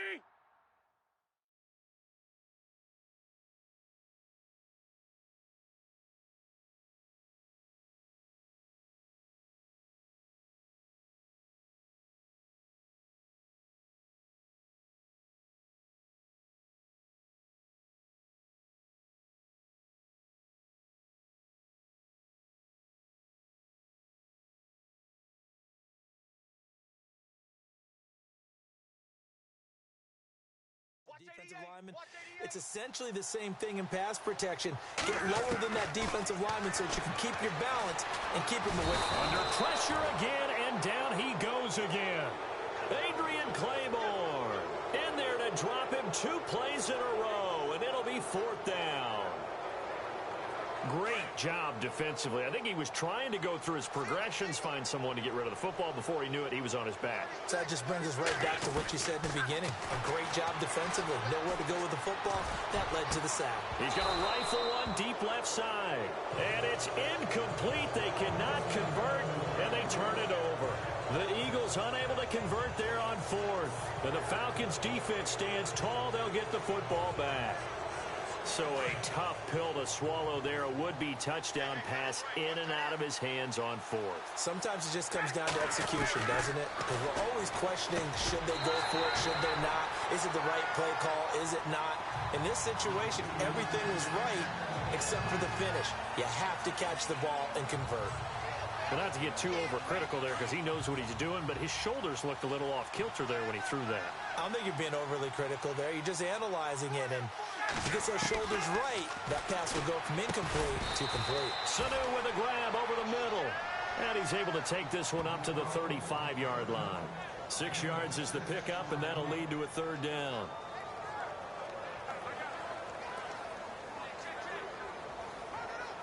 They don't need to run another play here before the 2-minute warning. Let's see if they do it anyway.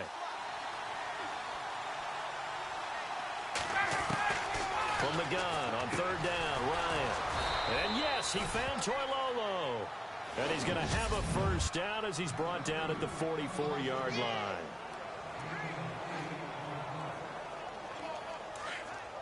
Coming up at halftime in a little less than 2 minutes, we'll send you to Orlando where Larry Ridley is standing by. He'll have highlights and analysis of this first half. And he's brought down. He got 18 yards out of that one, and it gets him a new set of downs. 1st down now, but that clock rolling. They go play action here on 1st down. Rolling to his right, and his throw's going to be incomplete. So this is what happens when you throw interceptions. That confident veneer that you have gets chipped away a little bit. Maybe a little bit gun-shy throwing it around. Yeah, underthrowing him there, and you're right. Those interceptions maybe in the back of his mind.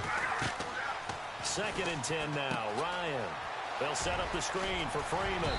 And he's going to get this inside the 30. Give him 10 yards on that one, and that'll earn him a fresh set of downs. When you run a screen pass really well, you got to like the look of it because so many parts come together to make it work well. The offensive linemen where they're faking people out, the back slipping out there, catching the football, then all of them going together as one unit downfield. A really nice pickup. Over the middle, and it's incomplete. It's always tough for the guys throwing the football when they think they've got a completion and the ball's almost there, and then someone sneaks a hand or two in and bats it away.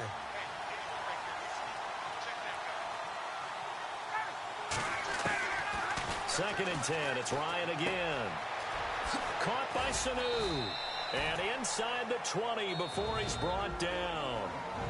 And now we're going to get a timeout here called by the defense. And with halftime on the horizon, they'll be out of timeouts from here forward. So the offense has it 1st and 10.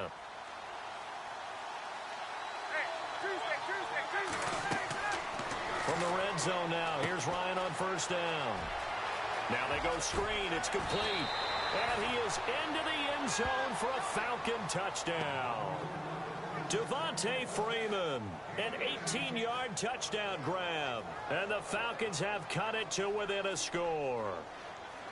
The way this one was going, you just got the sense they needed something before half. They've at least got something on the board now. Still trailing, but a good sign. That takes me back to our preseason tour of NFL camps. You remember we talked with that one coach who said his emphasis this year was scoring in the last 2 minutes of a half, heading into the locker room. This hits it right there. Take that momentum, take that good feeling, and take it to the locker room, regroup, and start over. They got it here. They did indeed. A lot of football, full half to be played. A chance for us now to discuss Jay Ajayi. It's the second quarter. His team has the lead, but I think he's hoping for a little bit more production out of himself. We often talk about preaching patience to a runner when things are a little bumpy in the early going. But we have to do the same thing with the offensive line. They can't wait to halftime to make the adjustments. They have to do it from series to series so those surface tablets come into play. Check out what the defense is doing and see if they can find a better way to run it. So they search for that patience here now. And he's unable to grab it. Thought he might have had position, couldn't hold on, third down. Brandon, it looked like he had his hands on it for a moment, but let's face it, that was going to be a tough catch all the way because of the presence of the defense right there as he was trying to haul it in. Yeah, nice job to force the incompletion. On play action, it's Wentz.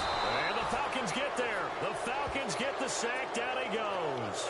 Leroy Reynolds in there to get him for a loss of 9, and that'll lead to fourth down. The amount of sacks that they've absorbed in this game is absolutely extraordinary. Let's just face it. This offensive line, flat out, cannot handle this pass rush. It's been demonstrated time and time again. So on fourth down, here's the veteran left-footed punter Donnie Jones to kick it away. Back deep here, Andre Roberts.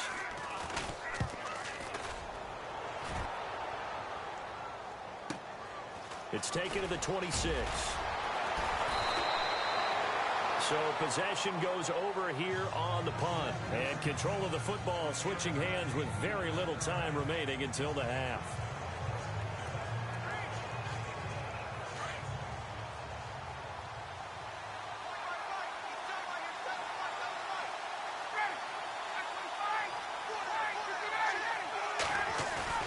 Now a play fake here on first down.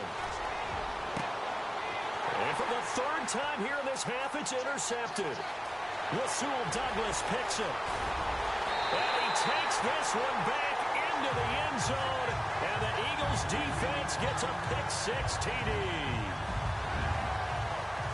And on that one, with 6 defensive backs, did he need to be more careful throwing the football? I mean, I guess obviously in hindsight he did, but...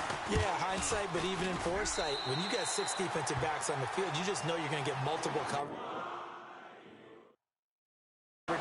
You're never sure what you're going to see, but the biggest one is you don't have much reaction time for your receivers to go get the football because those guys, they're the best cover guys on the field. They go get it, and on that play, they took it the other way for 6 points. This is fielded at the chalk of the 10.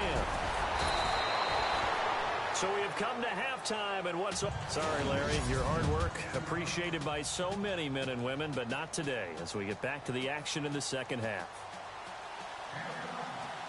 Both teams appear ready for the fight ahead, and we resume action here in quarter number 3. This is fielded a couple yards deep. And all that work, but he stopped where he ultimately would have been, and he's simply taken a knee, and that's the 25-yard line. Out come the Eagles now as they'll go on offense first here in the third quarter. This is sort of what you would call a put-away drive, isn't it? I mean, they score here, especially a touchdown. It's almost out of reach. It certainly feels that way, and I think that they're going to call their plays. Ajayi hit. He lost the football. But fortunately, he's able to recover his own fumble, and that could have been trouble. All I can say about this play is that someone's living right. I mean, he's trying to gain yardage, trying to get upfield. Ball comes free. What's that panic that we've talked about oftentimes that you feel when you lose the ball? You can sense it. Oh, you can sense it, and somehow he got to it and was able to... Oh, ball batted in the air, and now it's intercepted. Picked off at the 33, and his crew will take over with a football at the 35-yard line.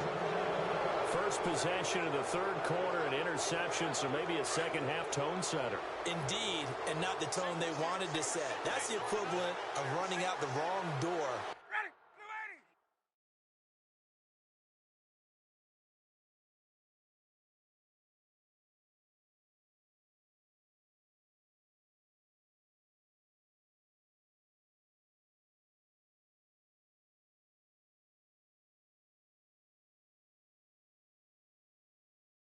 And running into your pool instead of running out onto the field. A real dud for that one. Has that happened to you before? No, but I've heard stories about teams actually doing that back in the good old days. And he'll work it inside the 30 to the 29-yard line. 7 yards there on the first down screen play. I think the best offenses love to get the ball to their running backs in open space because they have the ability to make people miss, and they also have the ability to run over people. And if you do that throughout the game, after a while, they might just run through some of those tackles and go a long way. Well, we saw him shed a nice tackle on that play. They run. Devontae Freeman. And inside the 20 before he's brought down. A nice pickup there of 11 yards, and it'll move the sticks. I'm okay with the call there. In fact, I actually like it. I know they're down a couple of scores, but the running game worked in that situation. I would continue to go in that direction. On first down, Ryan. And a quick throw here, that's complete. That throw good for 4. It's second down. I think it's okay there. They didn't get a whole lot on that play, but it's nice to have a safety valve that's built like this guy. Big target, guy you can spot pretty easily. Put it on him when your other targets aren't open. Second down to the offense in search of 6 yards.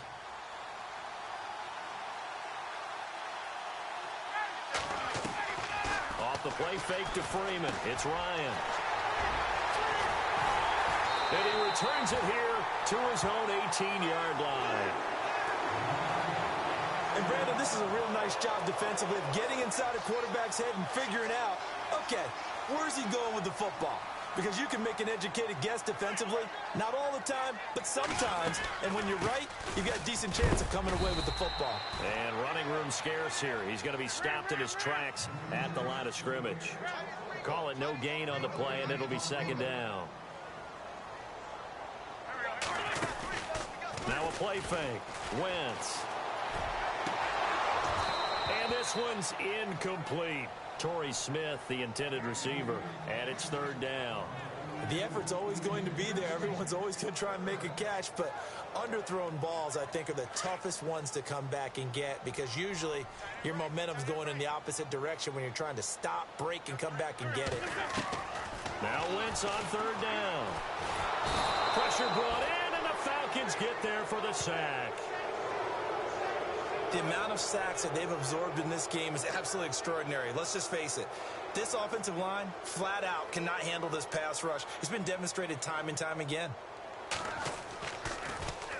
He gets this one away, and boy, it's another boomer. And taken right now, a hit and a loose football. And it's picked up by the Eagles. And they'll set up shop in enemy territory at the 45-yard line. I remember sitting in special teams meetings, and at some point during the meeting, the coach would always say, you better treat this one just like you're playing offense or defense. It's a big part of the game, and we just saw evidence of why right there with that fumble. Yeah, fumble on the punt, and after it was turning up to be a pretty decent return. Yeah, a really nice return. They were going to be set up okay, and the offense would feel good running onto the field. And now the defense has to try it out there and try and slow them down. Buying time to his left. Oh, he's got a little daylight. And he's going to be out of bounds down near the 35-yard line. A nice job of eluding the pressure there, scrambling for 11. The Eagles on third down. Just 1 for 5 to this point. They're up against a 3rd-and-1 situation. They'll run it now out of the gun. And he's going to get the first down here as he's taken down at the 22. They give him 14 yards that time and a fresh set of downs. They'll run it now out of the gun. And they'll get him down right about the 20. Give him a couple on the carry there. 2nd and 8. Looking to speed things up here, going with some tempo.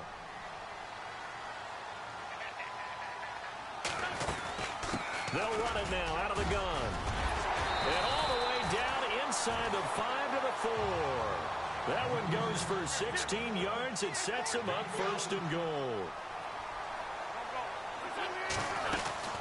They'll run it now out of the gun. And he'll be stopped about a yard shy of the goal line after a pickup of about 3. 2nd and goal as the offense looks to try to punch it in. And he'll go backwards, losing yardage to the 5. So he loses 3 yards there. Now 3rd down. His path became similar to almost running a stretch play, didn't it? Trying to find a crease, anywhere to put his foot in the ground and cut back. It just never materialized. Wentz now on 3rd and goal. They'll get a couple yards on that one. And that will bring up an interesting decision here on 4th and goal.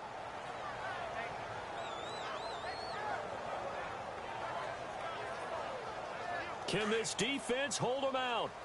Here we go now. 4th and goal from the 2. And on the outside, they're playing press coverage. They'll go for it. It's Wentz. Under pressure, down he goes. Sacked at the 10. They're turned away on 4th and goal.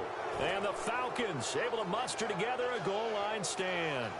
A breakdown by the O-line at the worst possible time. 4th and goal, and it leads to a sack. And I can just see it now. On the sidelines, they're telling the quarterback, you've got to get rid of it somehow, some way. At least get it in the end zone and give us a chance. If we throw an interception, so what? A sack? We didn't even have a chance. A good pickup there. 8 yards on the 1st down completion. Obviously, this has not been a banner game throwing the football. So what you got to do, you got to kind of down focus, don't you think? Find the tight end, take some easier completions. The interception last drive there. He hits the reliable target.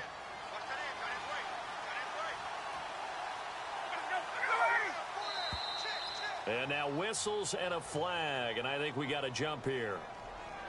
Neutral zone infraction, defense.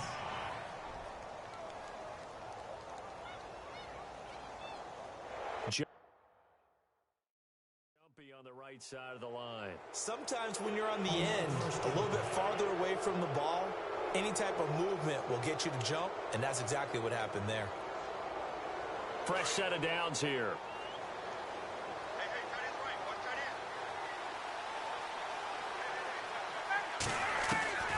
From the gun, it's Ryan. It's caught over the middle. Hooper. And down he goes, but he takes it up to the 40. 17 yards on the pickup there, and the drive will continue. It's a 1st down. 5th catch of the game for him there. Yeah, and the tight end position is now becoming a volume pass catcher. It used to be occasional, right? Safety valve. Throw one to him every so often, but mainly they want him out there to block. Nowadays, an integral part of the passing game, and they create such great mismatches that they often become the leading receiver. It's the Falcons. They'll have the football, but trailing on the scoreboard as we get set to begin the 4th.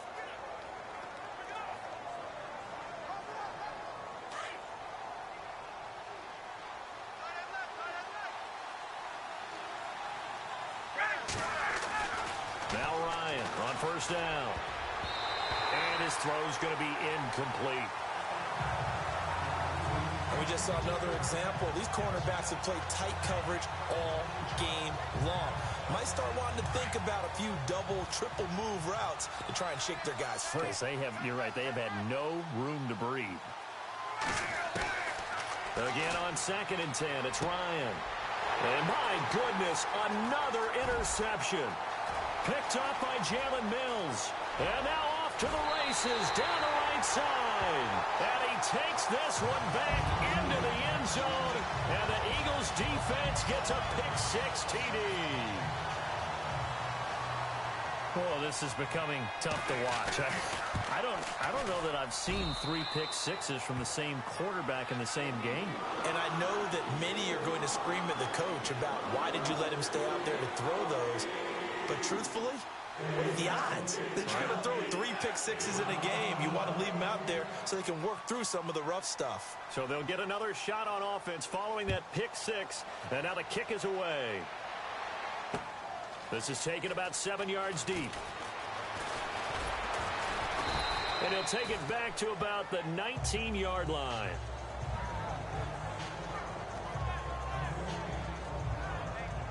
Atlanta now coming out on the field. They're sort of seeing themselves spiral out of control. Let's see if they can get things back on track.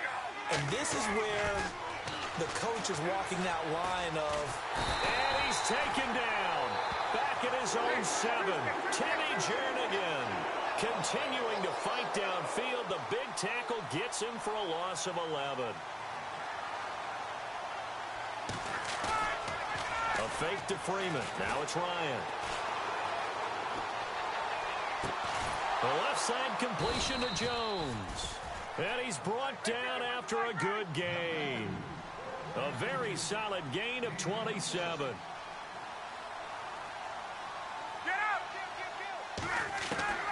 Throwing now, Ryan on first down.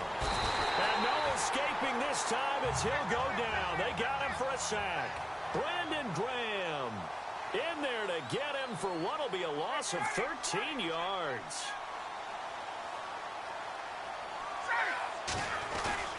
They go play action now. Ryan. Looking left side, and he's got a man. It's Jones. And he'll be out of bounds up past the 45. That one goes for 24 yards. Clock management definitely critical here if they want to get back in this game. Absolutely agreed. They have to up the tempo in this case, down a couple of scores. Want to make sure they have a chance to win this ball game. Play action. It's Ryan. Looking deep for Julio. And that one falls incomplete. Looked like he might have had position there, but he couldn't hold on at its second down. This defense was definitely alert to the possibility of the deep ball, and they were more than ready for it. They've got the lead, fourth quarter. Maybe can expect more passes like that downfield.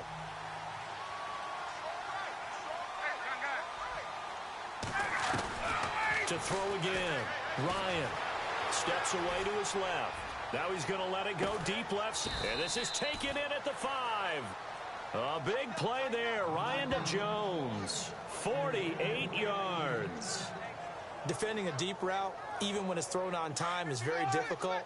But when he's able to maneuver outside of the pocket, that's almost unfair. He's bought extra time. His offensive line has protected him. And now when the ball's in the air, the guy downfield has a chance to make a bet. And he will score. Touchdown, Falcons. Matt Ryan, his second touchdown of the afternoon. And the Falcons cut into that lead. And that run caps off a 99-yard drive. Would it be safe to say that that finishing run is an exclamation point on this one? Big time. Well, I mean, 99-yard drive. I mean, when you start that, all you're thinking about as an offense is somehow trying to create room for your punter. And if you can get 2 first downs, you've considered the drive a success. I don't know what you call this. All the way down, putting in the end zone. That's pretty spectacular. Ultimate success. Philadelphia getting set to take the field. And last time this unit was out here, costly turnover, and then that turned into 6 points. They've got to make amends. And how many times have we sat in meetings with coaches and they use the term complementary football? Offense take care of the defense, defense take care of the offense. That didn't happen on the last possession. This is a chance for them to pick themselves back up and help their team. Yeah, we'll see if they can recoup and recover. Trying to run inside, but nothing there. Not enough there for a first. No gain, as a matter of fact. And it leaves them at 3rd and 1. And this is an absolutely big third down that's been set up here, partner, and there's no other way to put it. The defense has to get a stop here if they have any hopes of winning this game. Has to. You said big third down. I'd put the word big in capital letters here. Jay Ajayi's going to go. He's at the 30. Touchdown, Philadelphia. Jay Ajayi with his second touchdown of the afternoon. And the Eagles had 6 to their lead. Well, they were just hoping that run would pick up the first. They got the whole enchilada. And I'm so used to teams on third down, doesn't matter how far they need for a first down, throwing the ball. Instead, they run it, and as you said, pick up the first down, and then some, and then some. In fact, everything all the way for a touchdown. Terrific play. Elliott now to kick this one away. This will be taken in at the 1. And he'll make it across the 20 as his guys will set up shop at the 23-yard line. Getting set to go again on offense. We get a peek at Julio Jones now. And I know that they've double-teamed him a couple times, but not a ton. Whatever they're doing isn't working. He's up over 100 yards. We'll see how they adjust. And when they do that, they weaken their defense in other places as well. And how many times have we done games where we've seen a guy have a big game like this? But it's usually not by himself, is it? Right. Usually it opens it up for other people to have big games as well. Well, I guess we just discovered that someone is certainly not going to sit back and just take it in this game, huh? No, they were trying to get that touchdown back in one shot. One shot, trying to help out his defense and let the other team know they were coming after him. And he's brought down, getting this one up.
Up to about the 35. Time for a break. We'll come back and...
Hello, everybody. I'm Larry. Okay, Larry, thank you. We are just off I-95 at the home of the Eagles, Lincoln Financial Field on the south side of Philadelphia.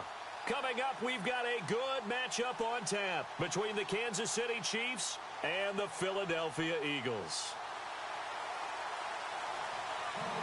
Here's the kicker, Jake Elliott, ready to get this one started. And off we go from Lincoln Financial Field. This fielded a few yards into the end zone. Oh, nice move.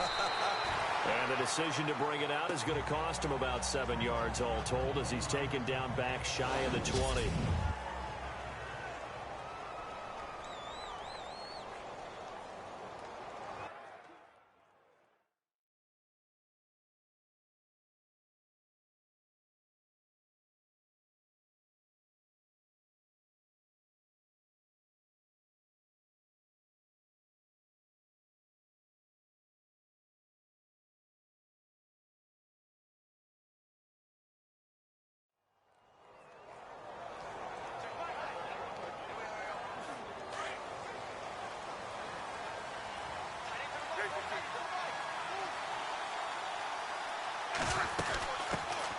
They'll begin the drive with Hunt. Limited running room as he'll get about 3 to the 21.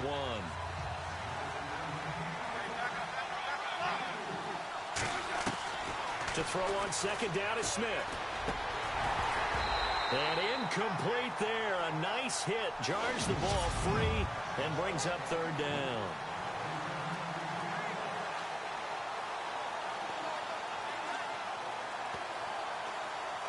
A tough spot here on their opening drive. This is 3rd and 7.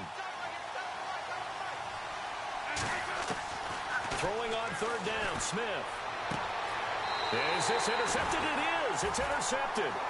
Picked off by Ronald Darby. Brandon, this is a veteran quarterback back there. He should know better than to make a throw like this. This is definitely not his best ball, and I think he knew this was trouble the second it was leaving his hand. Defense really showing respect to the deep ball here, playing off the receivers. And he gets it down to the 32. It's a gain of 7, and it's a second down.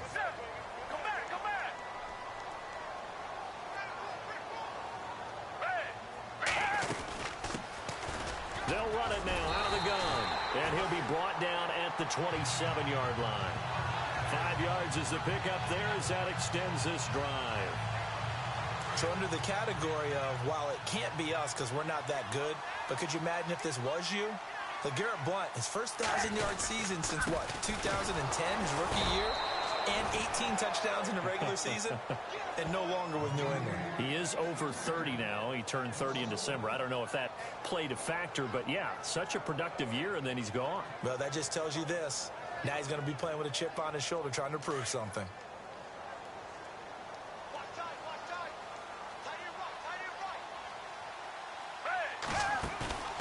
A play-action fake. They'll look to throw.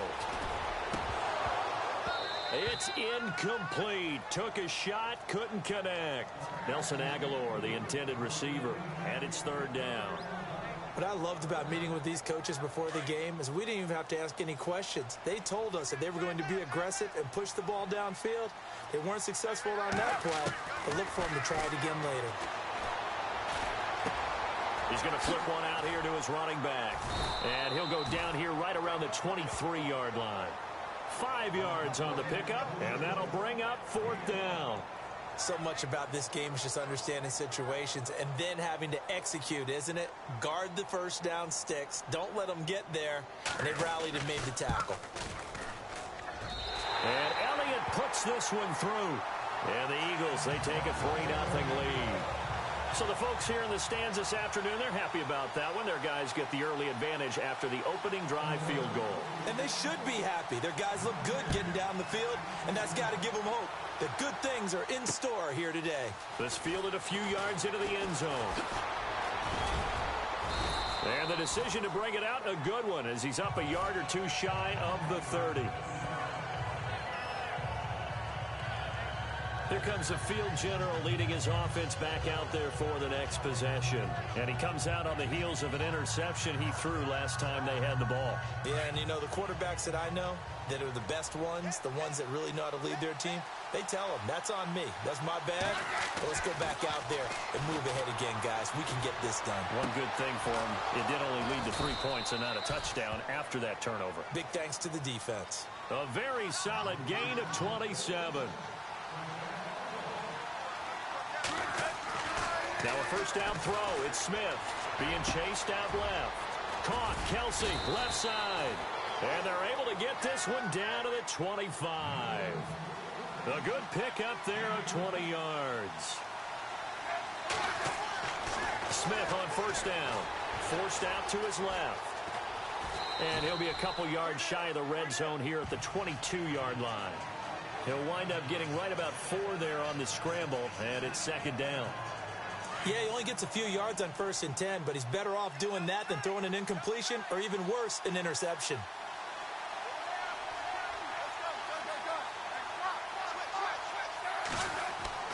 Here's Smith now on second down.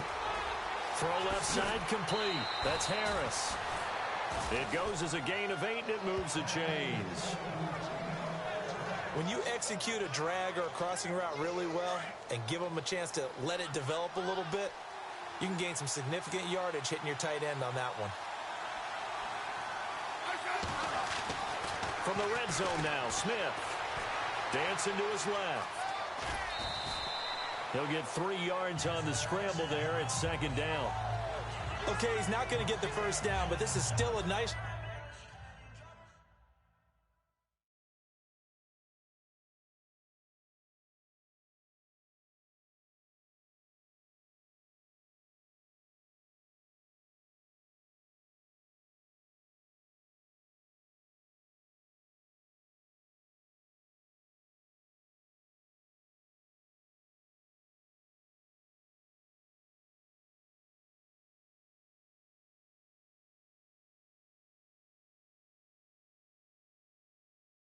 Job of buying some time and then running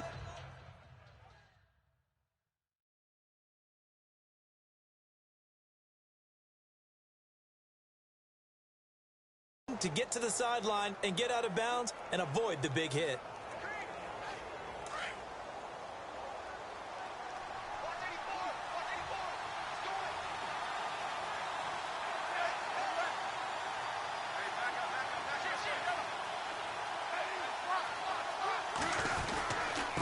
They'll run. This is Hunt. And he's going to fight his way forward here for a modest gain. 6 yards on the pickup, and that is going to set up a 3rd and 1.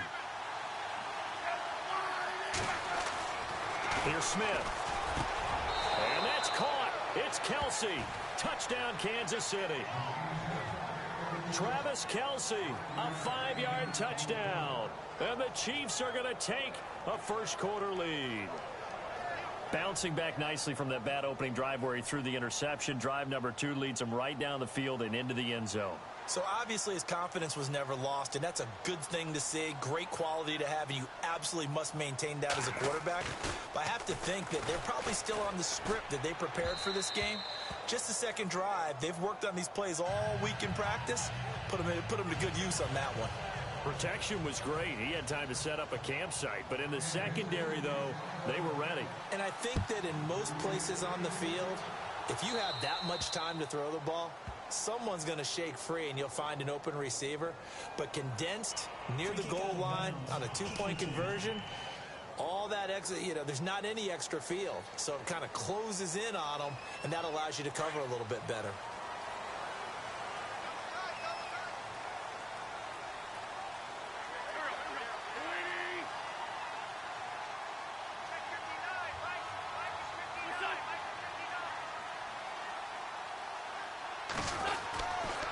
Here's Ajayi. And he takes this one all the way across midfield into enemy territory down to the 40-yard line. That burst good for 20 and a first down. Tremendous blocking by the interior of the offensive line. They didn't just gash him there. They blasted a gaping hole for him to gallop through. I think if he comes back to the huddle, he better be giving them a whole lot of credit and thanking them for that much space to rumble. They stay on the ground. Again, it's Ajayi. And little room to maneuver there. He gets it down to about the 39. Just a yard on the pickup there, and it'll bring up a 2nd and 9. Nice job by that defensive front there to hold him to a short gain on first down. Well played, I must say. Yeah, only getting 1 yard. There was no room to run. Now Wentz throwing on 2nd down. Buying time to his left. And he's going to get this inside the 30. Wentz can pull it down when he needs to, and the 6'5" quarterback picks up the first down. So the youngster able to use the legs to pick up the first. And one of my pet peeves when they see this guy play, when Carson Wentz takes off running the football, I always hear people go, oh, he's sneaky athletic. No, he's athletic. Watch him do it. It's an integral part of the quarterback run game, and he gets it done very, very well. Yeah, you don't like sneaky athletic, do you? That's just kind of a jab in the back. Yeah, not when it doesn't apply. I think that's a stereotype that needs to be broken down for him. Back live with Charles Davis. I'm Brandon Clark.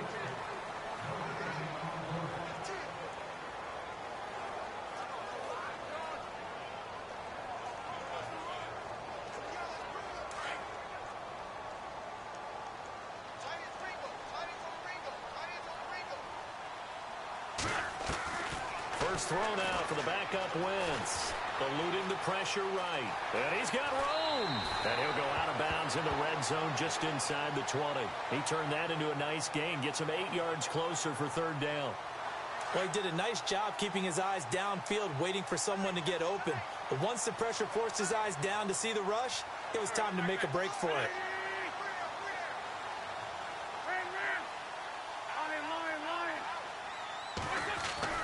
And now a first chance for the backup here to throw. The ball popped in the air and intercepted. Picked off by Derek Johnson. And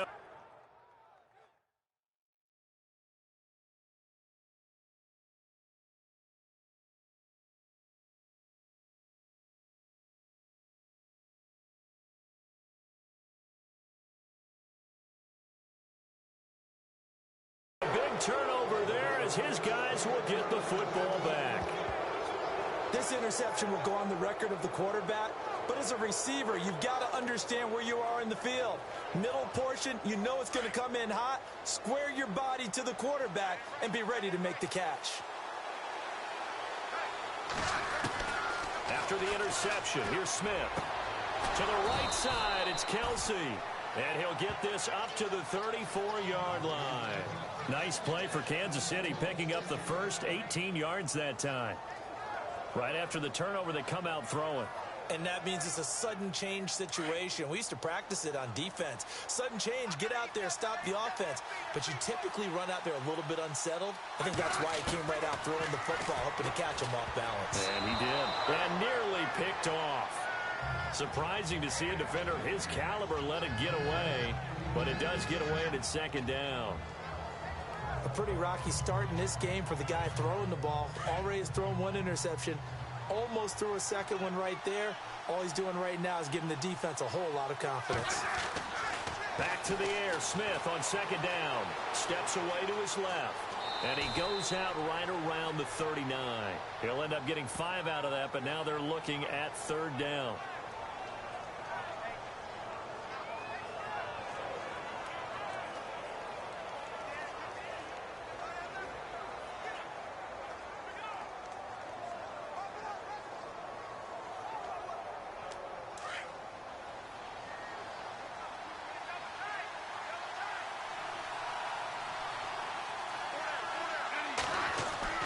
Back to throw, Smith.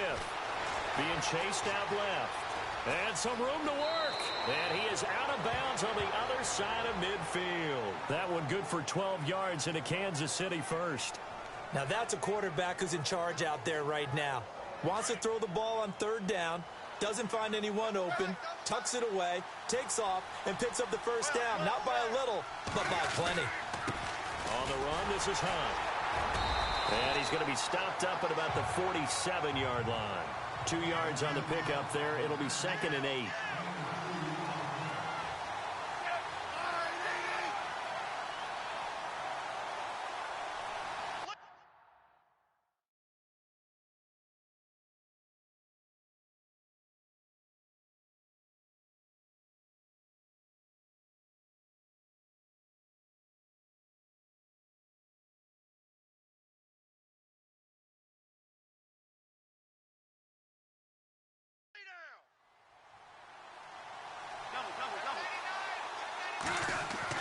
They'll try the air now with Smith. Forced out to his left. And some space here. 6 yards there off the scramble, but it'll still leave him with a third down.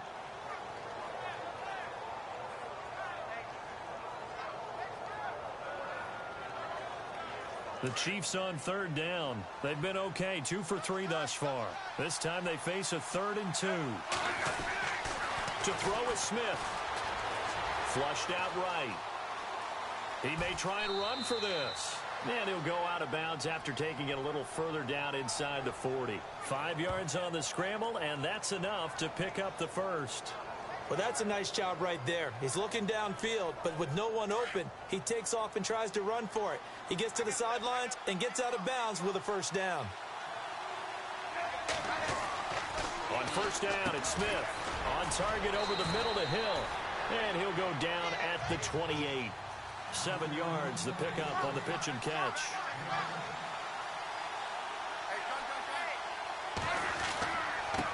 Now Hunt. And he'll go down here right around the 23-yard line. It'll go as a gain of 6 that time, and it moves the chains as well. Now it's Hunt. And a short gain here down to the 22. Just a yard on the first down carry, so it's 2nd and 9. They don't need to run another play here before the 2-minute warning. Let's see if they do it anyway. And they're going to get him. He's sacked back around the 28. Vinny Curry in there to get him for a loss of 5. 2 minutes remain here in the first half. We'll come back to Philadelphia after this.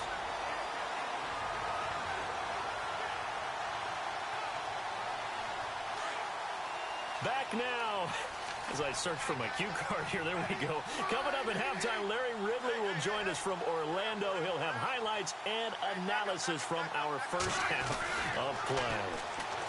Well read. Oh, thank you. Escaping the punt. And he's going to go down again. Timmy Jernigan.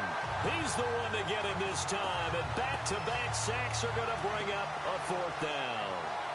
Brandon, what I remember most about playing with guys who knew how to rush the passer, they would just tell you, just cover people for me, just long enough for me to get there. And that's exactly what happened on that play.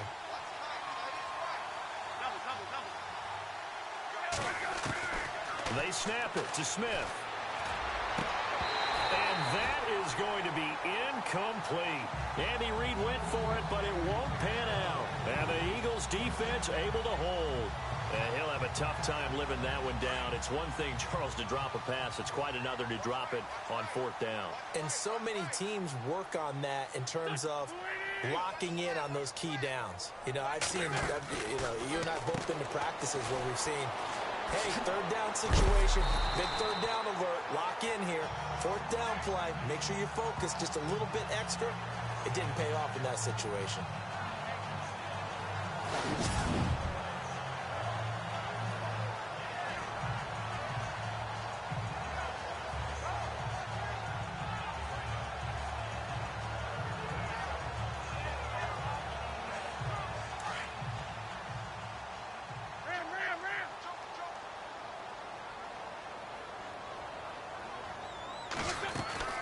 They run again with Ajayi. And he'll be taken down at the 46-yard line. They get 5 out of that one, and it moves the chains. I know what you're thinking out there. I know a lot of you are thinking, take a shot downfield. It's a great spot for it. I'd say maybe later in the game, definitely in the second half. But right now, I think they were just trying to get some momentum built. Get a first down, pick it up, and keep moving. On 1st and 10, here's Wentz. And this is Hurts with it, right side. A nice pick up there, 10 yards, and it'll move the sticks. The Eagles going to take the first of their timeouts as they'll stop it with 25 seconds to go here in half number 1.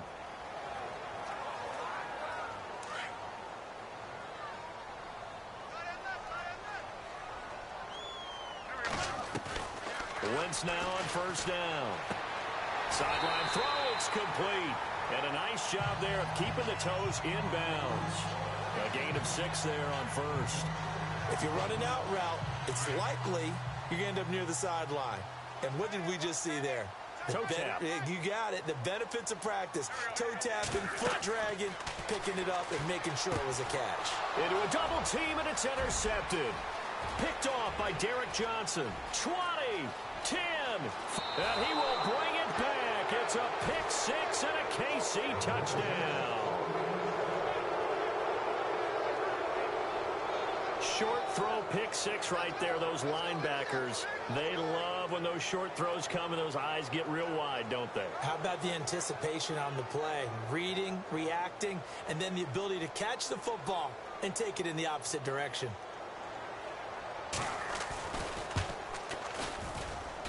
And it's up and good to make the score 13-3.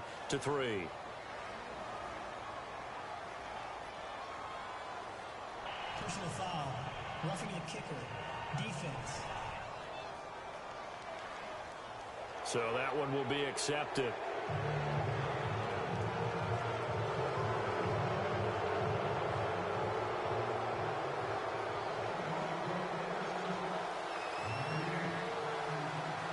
So they throw the pick 6. They'll get another shot at it now as this one's in the air. Very short kick. This will be taken by one of the up men. And he'll take this across the 25, a couple extra yards, up to the 27-yard line.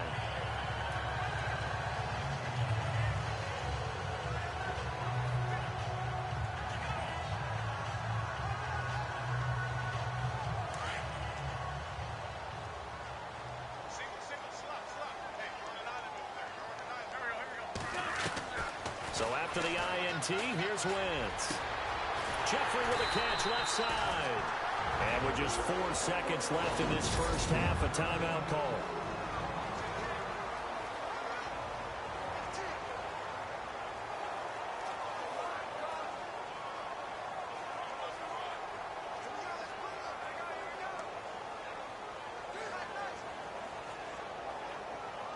And you see the clock almost empty, so this is likely the last play in the second quarter.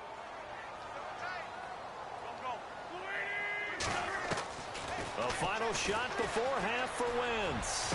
And they can't get the long connection as it falls incomplete. So we've reached halftime with the visiting. Due to time constraints, we move you forward in today's broadcast to the beginning of the third quarter.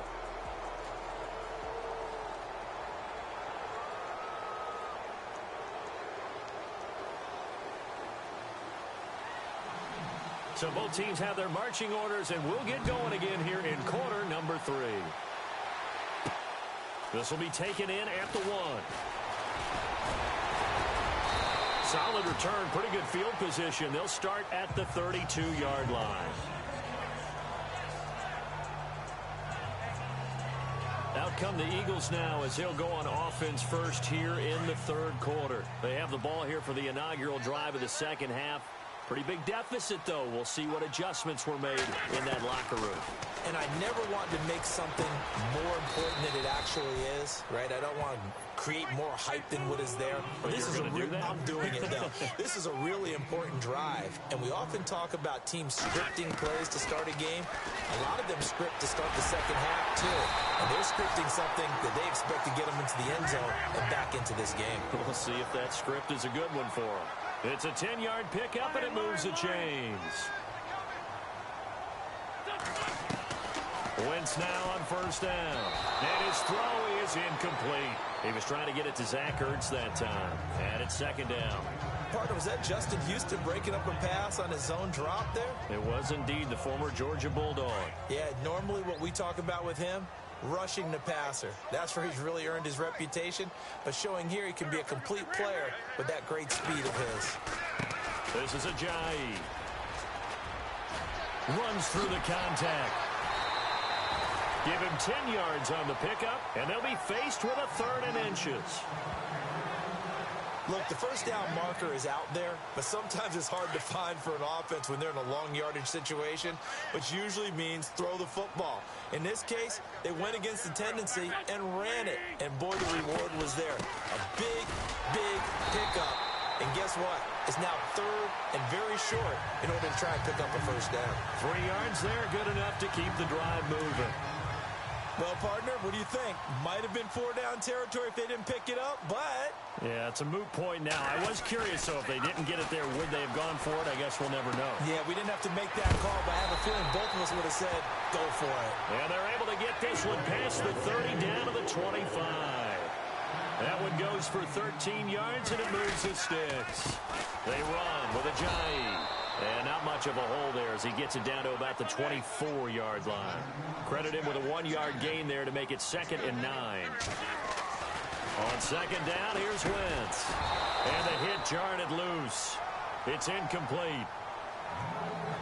Let's face it, you can run the route tree as many times as you want, get in sync, practice it, do all those things. But once you get to game speed, it doesn't always time up quite that well. That one goes incomplete. Throwing now is Wentz. Smith catches left side. That'll make it 4th down after a loss of 1. A pass for negative yardage, obviously no good. Maybe he shouldn't have thrown it, or maybe he shouldn't have caught it. And I think we were seeing it at the same time, weren't we? Maybe you let that one go, right? Because you can see the lost yardage about to develop. But that goes against every instinct of a receiver. They're taught to catch everything. So it's really hard to be mad at him and yell at him for trying to make that play. So in the end, they had the ball for 10 plays, but the drive only yields 3 points. Yeah, they were able to move the football, but the defense stiffened once their backs were to the end zone, and they were able to hold them to just 3. And the decision to bring it out will cost him about 5 yards as he'll get this only back to...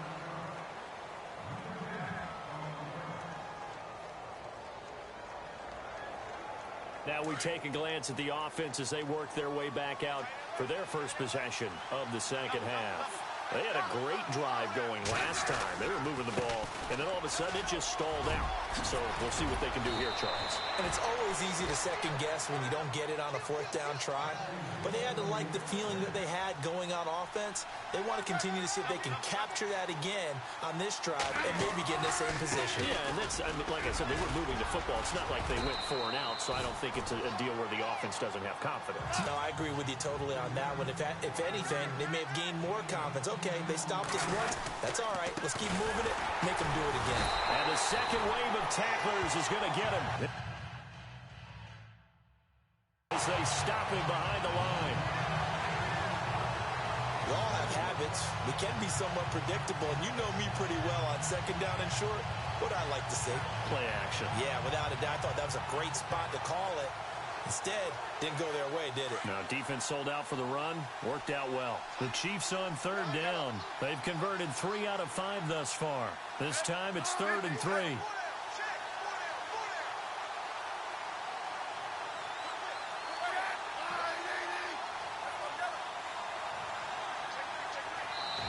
And now the Eagles going to signal for a timeout. It's just their first, so 2 remaining as they burn one here in this third quarter.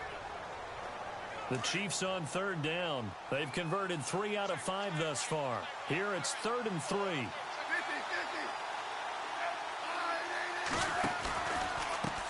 Now a handoff as they run left side. And he's going to have a first down as he's brought down at the 44-yard line.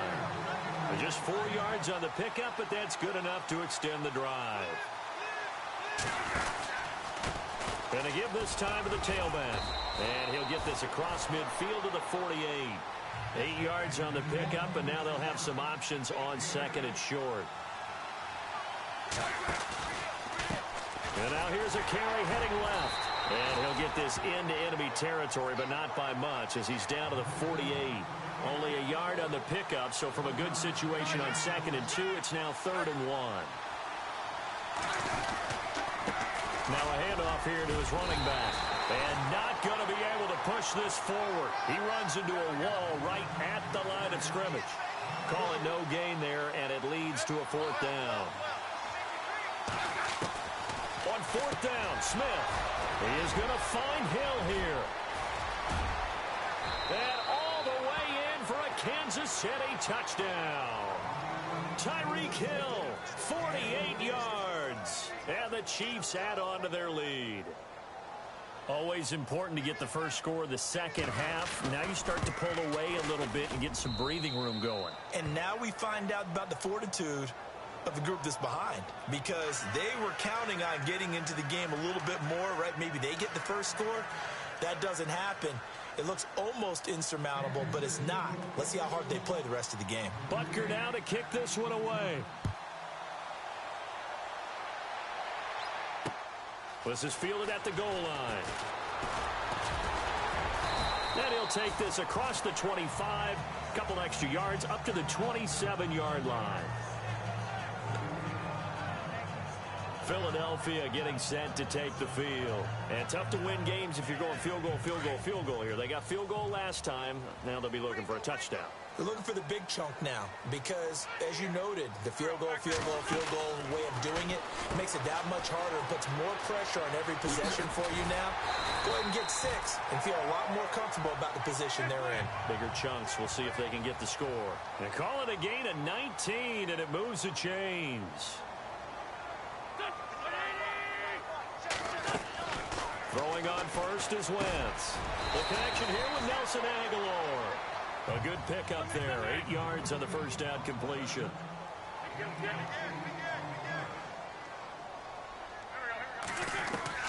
Wentz to throw on second down. He finds Aguilar over the middle. And he'll get it down to the play to the 37. They get 9 out of that one, and as a result, the drive continues. On first down, Wentz dancing to his left. And he is out of bounds inside the 30. Nothing open downfield. He keeps it himself for 11 and a first down. They're throwing it on first down, but no one was open, so he gets flushed out of the pocket, runs towards the sidelines, gets out of bounds with a good gain and a first down. It's the Eagles behind on the scoreboard, but with the football here as we start the fourth quarter. Offense comes to the line now, 1st and 10.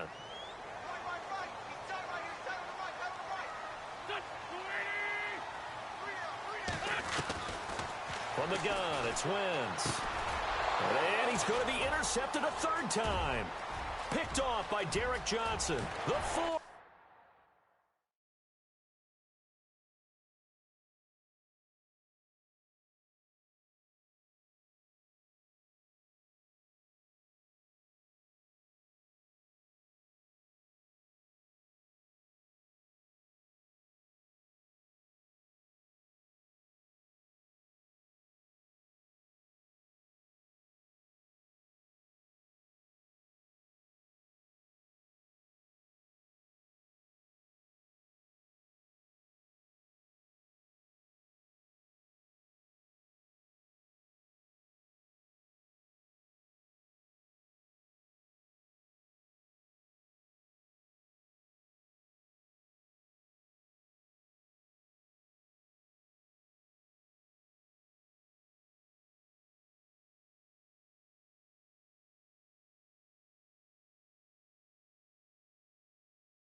Hello, everybody. I'm Larry Ridley. Welcome to Madden 18 on EA Sports. In today's matchup, we've got a pair of running backs who are hoping for plenty of touches come their way. It's the Lions going up against the Seahawks. With that, it's time to hook up with our commentators in the booth as we turn it over to Brandon Godden and Charles Davis. Larry, over overcast skies, but knock on wood, no rain on the radar to speak of right now as we welcome you to CenturyLink Field here in Seattle. These folks love their football in Seattle. This was the scene a moment ago as the home squad came out of the tunnel, and it was just absolutely deafening in this building. They're set for football, so are we, as the Seahawks get set to match up with Matthew Stafford and the Detroit Lions. Hi again, everyone. I'm Brandon Gaudin. Welcome to the NFL on EA Sports. With me, as always, Charles Davis. And, Charles, we look at a matchup like this. It's really the running backs that may take center stage here today. And in today's football, they're still valuable, not just as runners, but guys who can catch the ball as well. It's really the number of touches that determines things these days.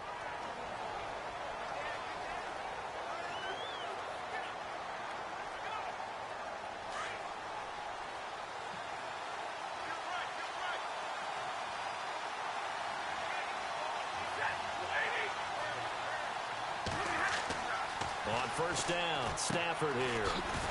This is Riddick on the screen. And he's going to lose yardage here back to the 14-yard line. So a loss of 5, and it'll be second down. They'll fake the give. Now Stafford. Looking middle, and it's incomplete. Golden Tate, his intended receiver. And that'll make it third down.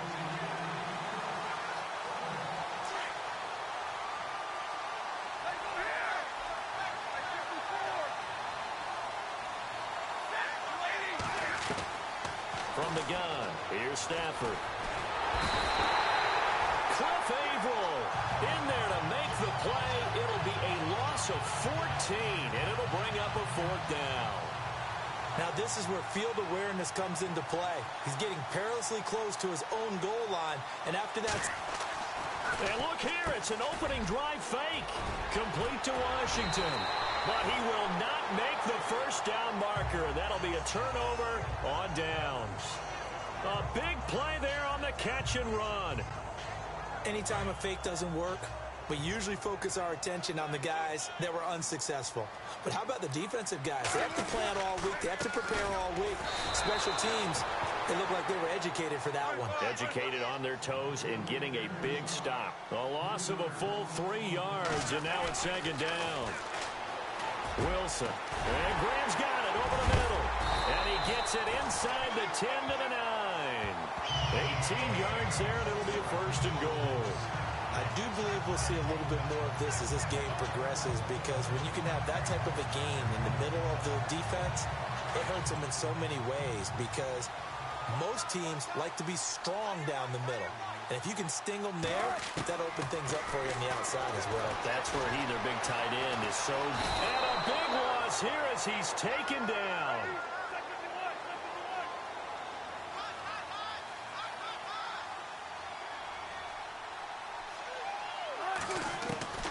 On second down, Wilson. Over the middle, complete. It's Graham. And he's brought down just outside of the 10 at the 11. Really nice gain on the completion. However, still third and goal that they face now. To throw is Wilson. Fighting his safety valve here. That's complete. And he is in for the Seattle touchdown. A great effort there. An 11-yard touchdown. And the Seahawks have taken a first quarter lead. Getting your back involved, what's the importance there in the passing game? Well, oftentimes you can create mismatches because who's going to cover, and you get him into space, which is where he likes to operate with the ball in his hands. Oftentimes makes people miss, gets that run after the catch, and off he goes. And into the end zone. Here's Walsh now to kick this one off. That's fielded in the end zone. Wiggles free. And he'll wind up getting an extra couple yards here for his trouble as he'll bring this one out to the 27. So let's discuss the Detroit Lions as their offense makes their way back out there, Charles. Last 3 years, including a playoff loss in 2016, they're 25-24. They're going to have a new head coach, of course, Jim Caldwell, let go at the end of the year. And Always seems like the Lions are stuck right in that middle ground. 7-9, 8-8, 9-7. Can they make that jump to go higher than that? One would think so, but I think they're going to need to add some pieces to their team because, as you noted, right in the middle ground, they can throw the heck out of it, but they can't run it on offense. On defense, they got a little bit better against the run, but what about the pass rushers? Because Ziggy Ansah played hurt most of the season, couldn't be his normal explosive self. They've got to get some more help there, some extra people at the second.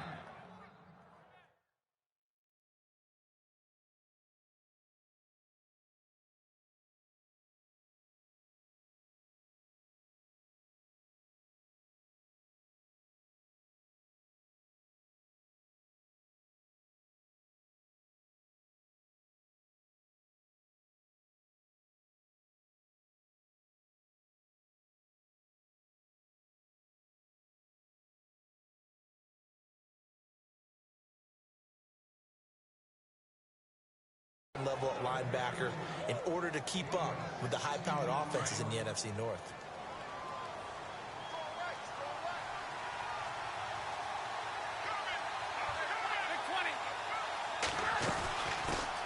Now the Notre Dame man, this is Theo Riddick. Finding room inside the 40. And he's going to get this all the way down inside the 35. Chewing up big yardage. Another nice gain there. This one goes for 20. Now a play fake here on first down. The left side completion to Jones. 7 yards, the pickup on the pitch and catch. We've seen quite a bit of the short passing game here early on first quarter, haven't we? We have, and I think it works a couple of ways for this team because, number one, you throw the short game until they stop it. And if they're not going to stop it, you keep throwing it, and occasionally you'll break a tackle and turn it into a bigger game. Also, if they start to creep up, start to pressure receivers, now you go over the top, take it deep, and now you get some of those big shots downfield. 19 yards on the pickup there, and now they'll have it first and goal. As a general rule, offensive linemen like to know where their quarterback's going to be when he's setting up to throw the football. But sometimes they just have to get on the run, get on the move. He was able to do that on that play and pick something. Fighting for the end zone. He lost the football. It's out. And the Seahawks have recovered. Partner, you know how often we hear about the red zone, right? From the 20-yard line going in, that scoring zone, getting points on the board. A lot of teams call from the 10-yard line in the green zone. That's your money zone. He fumbles the ball inside the money zone. You have one job, take care of the ball. That didn't happen. And he'll get only a couple up to the 22. Now Wilson on second down. And the Lions pressure too strong. Down he goes. Tahir Whitehead. Coming hard on the blitz. He dumps him for a loss of 8. Third and long. It's Wilson. And the grab made by Doug Baldwin. Yeah, great effort there to shed the contact. And it helps him pick up the first. A really nice gain of 25 yards. I don't care how many times you tell the story, it never loses its luster for me. Doug Baldwin, undrafted out of Stanford, and plays like a #1 receiver should in the NFL. I don't care how you cover him. I don't care that his size isn't great. He's the one that typically comes up with the football. Absolutely. His roots go all the way back to Gulf Breeze, Florida, where he's from, right on the water near Pensacola, and then, of course, to Stanford, and, boy, he's been good. On first down, Wilson. And he can't get rid of it. He's taken down.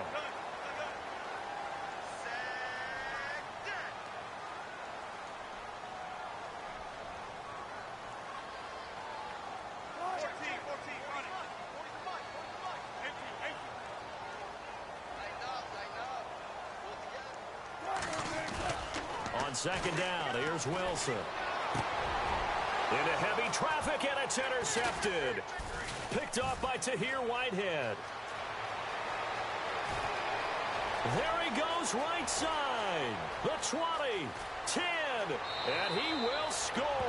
Touchdown, Lions. Partner, I know it's hard to believe, but sometimes guys who are built with the dimension of linebackers can actually get lost from sight by the quarterback. Well, they're usually not the tallest guys. So, yeah, that allows him sometimes to kind of hide down in there, kind of get a little bit lower, and maybe he just never saw him. But, boy, he sure wishes he had. He picked it off and ran it all the way back for a touchdown.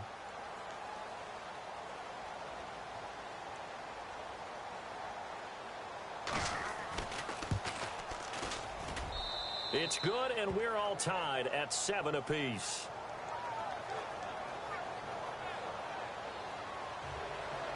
So we're right back where we started, all even as the kick's away. This fielded a few yards into the end zone. And this return net's positive as he gets past the 25 and up to the 26.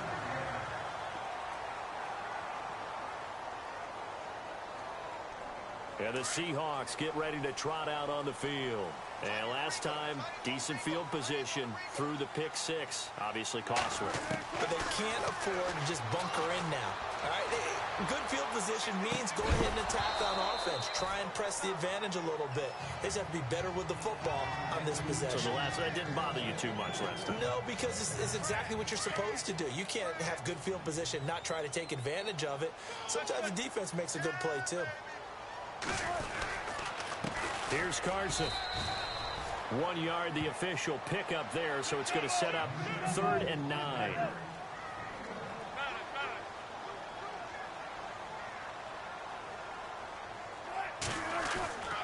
Wilson. It's caught outright by Graham. A Seahawk first down. Wilson to his big target, Graham.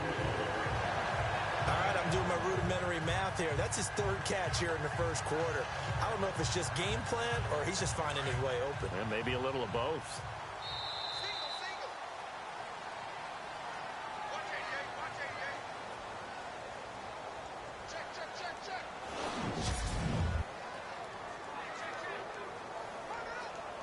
So here we go, 1st and 10 now.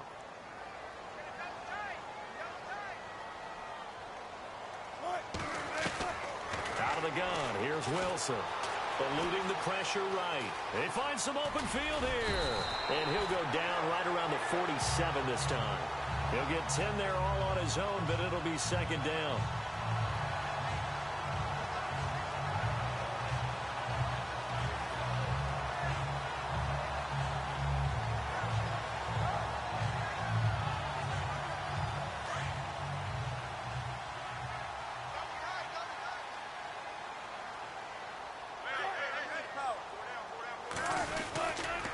This is Carson. Room here to run.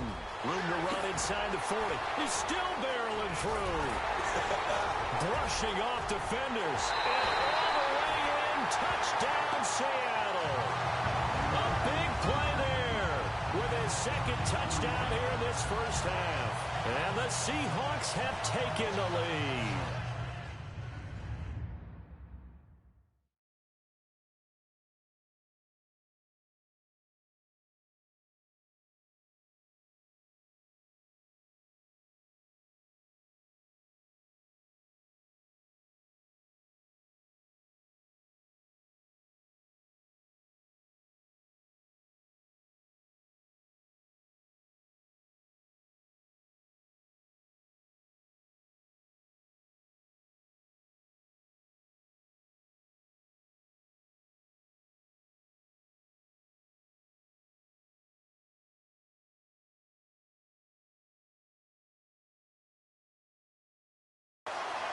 And on that long run, maybe the defense caught napping a little bit. The concentration level may not have been there. I agree with you on that one because those types of plays, when you need a result like that, they're almost like big bolts of lightning, aren't they? Whoosh, and off he goes.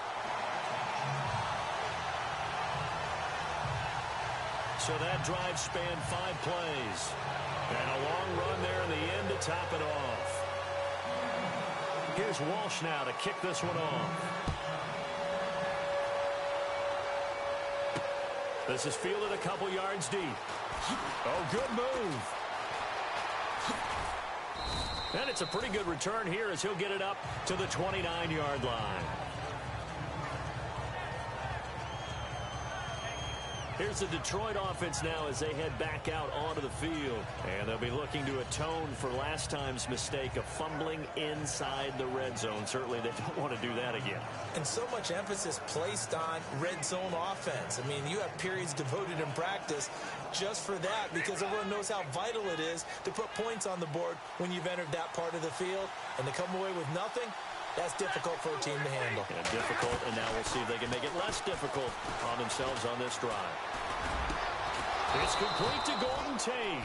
And they get him down, but not before he takes it across the 40-yard line. A good gain of 14 there, and it moves the chains. They go play action here on first down. Caught on the right side by Jones. And he goes down, but not before getting this inside the 25. An excellent pickup of 34 yards. There will always be a place for methodically marching the ball downfield. But when you can pick it up in big chunks and strike like that, have explosive plays, that's often the difference in winning and losing. Those types of plays that can knock a defense off balance, that'll drive a team towards a victory. A good pickup there at 22. This offense can certainly move quickly when they want to. 3 plays, 3 pass completions. In the blink of an eye, they've got it first and goal. Almost felt like a lightning bolt hitting this game, didn't it, for them to get... And he's going to take it in for a Lion touchdown. Theo Riddick taking it in from a yard out. And the Lions are an extra point away from tying this thing up. Solid job up front. Really just a solid job all the way around to get that one in. That was well executed, wasn't it? Well blocked, well run. End result, 6 points. Touchdown. Martin, the punter, now out to kick it away. This will be fielded on the back line of the end zone.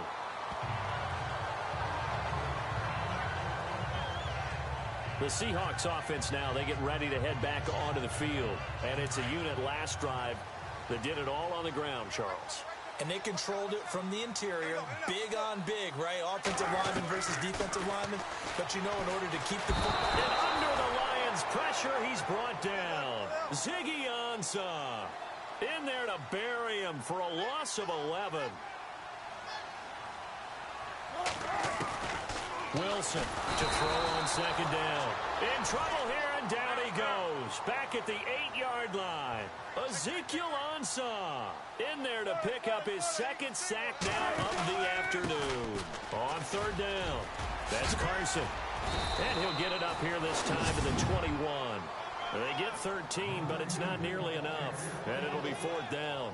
This offense really put themselves in a tough spot on first and second down, needing long yardage to try and pick up a first down, and they ended up getting a great run. Explosive, picked up nice yardage. You don't expect to be in this situation on fourth down, but guess what? It all started with what happened on first and second down. Really put them behind the 8 ball.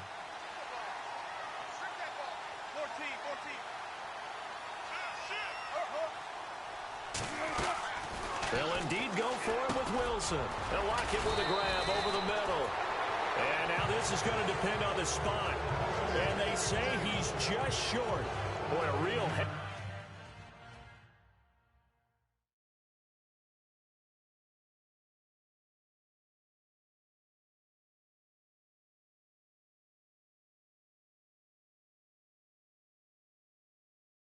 Scratcher there, and the Lions will get the football back in terrific field position.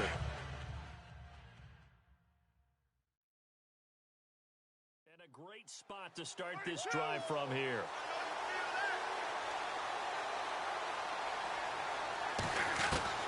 On first and 10, Stafford. He sets to fire deep, and it's intercepted at the goal line.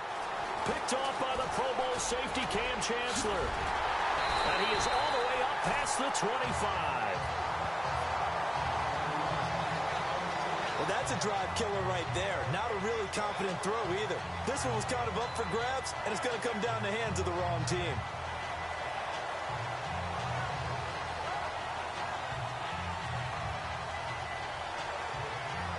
The Seahawks offense now, they get set to go back to work.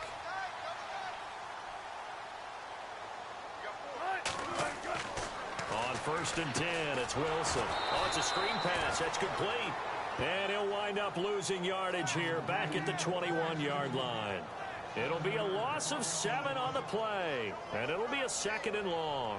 Got to give some credit there defensively. They snuffed out that screen early on first down. Really read it well, didn't they? Because they didn't bring the pressure that they expected. They covered all the passing lanes. So once you see it break down as the passer, I think in this situation, you're either throwing it at the feet of your back to make sure no one picks it off, or you throw it away, throw it over the sideline. Don't try and freelance and try and make a bigger play. There's really no one else running a pattern that should be open. He was going for the tight end, Nick Vanette, and it's 3rd down. A little too much oomph, too much mustard there on that pass. They really turned it loose, didn't they? Really cut loose with that one. Sharp, strong.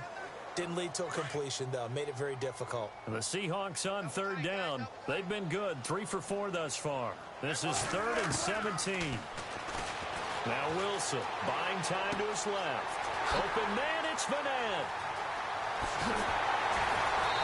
And he's going to be taken down here with a penalty flag on the field.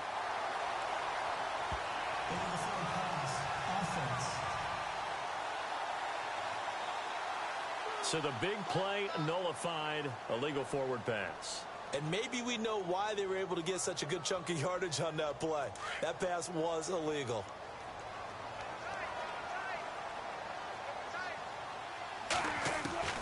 Here we go on 4th with Wilson. Now the pressure comes and he goes down. Just inside the 10, back at the 9. Tahir Whitehead in there to get him his 2nd sack now of the afternoon. And, Charles, they just handed them a gift. Going for it there, that spot of the field inside the 24. Yeah, sometimes you think you've got plenty of time in a game, so you take a little bit of a crazy risk. This goes in. And he has his receiver. That's Jones. Lions touchdown. Marvin Jones, an 11-yard touchdown. And the Lions are going to jump back in front.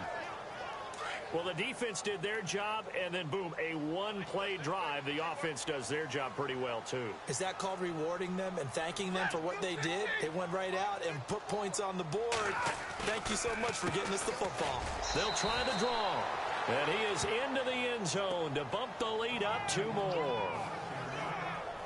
Needed a couple yards for the 2-point try. They go to the ground game, and it works. And sometimes it's the exact right thing to do because a lot of teams play you for the pass. So you spread people out, decide to run the football. You often find good running lanes. Martin, the punter, now out to kick it away. This will be taken to the back of the end zone. And in hindsight, probably should have stayed where he was as he'll only get back to the 16-yard line. There again is the running back as he trots onto the field. Now he's having himself a little bit of a banner game. His team right now, though, losing. Needs a little bit of help, and I kind of equate it to a basketball game where you have the big score, and sometimes your strategy is, okay, he can go ahead and have all of his points. Let's hold down everyone else, and that's the way you win the game. And right now, he needs everyone else to start scoring, quote-unquote, as he's been. Yeah, and he's hoping to keep it close so maybe they can keep it on the ground, not start to go through the air as much. Now contact up front as penalty markers come in. Who is this against?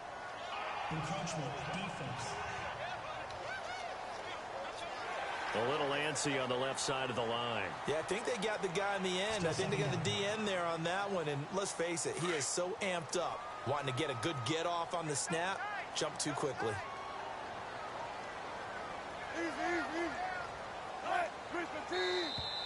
Now flags will come in. I think this one's going to be on the defense for jumping. Encroachment, defense.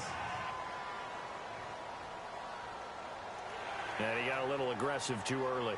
And he did, wanting that quick takeoff as the ball was snapped, but I think sometimes those big guys on offense, they're pretty cagey too, right? They make those little sudden moves or those little subtle moves that get you to jump.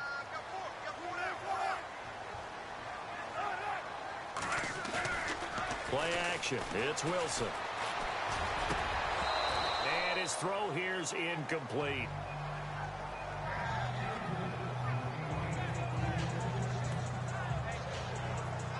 Game clock sitting at 2:02, so they'll get one play before the 2-minute warning. They go play action now. Wilson sliding out of the pocket. He hits Baldwin right side. And he'll be out of bounds up past the 45. A reminder coming up here at halftime. We'll ship you off to Orlando. Larry Ridley will have first half highlights and analysis. LR, plenty to show in this one. Going to be a busy man at intermission. And no escaping this time as he'll go down. They got him for a sack. Hey, Sean Robinson in there with pressure yet again, and that's the 7th time they've dropped him here this afternoon. To throw on second down, Wilson. Got his man complete over the middle. That's Graham. A really nice gain of 25 yards. First down now, but the clock continues to move. They'll throw on first down with Wilson. It's caught on the left side by Baldwin. And all the way in, touchdown Seattle. Doug Baldwin, 39 yards. And the Seahawks just an extra point away from tying this thing up. And correct me if I'm wrong, that was just a simple fly route, wasn't it? No, there's nothing to correct at all. You've got it down pat. And I just remember as a player, when I'd be in practice sessions, and I'd hear 9 from the receivers. That meant fly route, go, look out. That was the 9, and he just kept going all the way into the end zone for the touchdown. So a tie ball game here as the kick's away. On the return, Dwayne Washington. And he'll get it up to about the 26-yard line just across the 25. Now the Lions offense, they get ready to head back out there. And Charles, the way touchdowns have come so fast and furious for both sides in this thing, it's starting to feel a little bit more like maybe a tennis match than a football game. Yeah, I like your description there. Maybe we're sitting in a nice royal box watching this type of a game. And the Seahawk defense gets to him and they bring him down. Stafford barking out signals and trying to get his guys set quickly.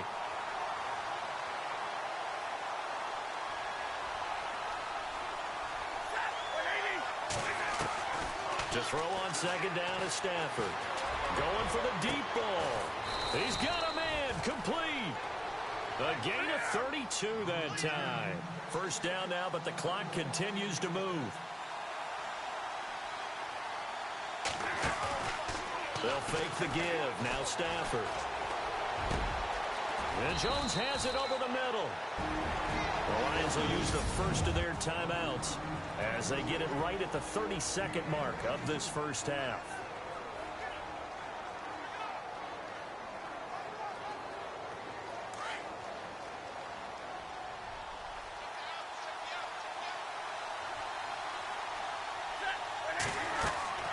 On first down, it's Stafford. This is Riddick on the screen. He's dropped just inside the 20. A little second effort there, but couldn't find a whole lot of space. The Lions now going to use the second of their timeouts as the stoppage will come with 23 seconds to go till halftime.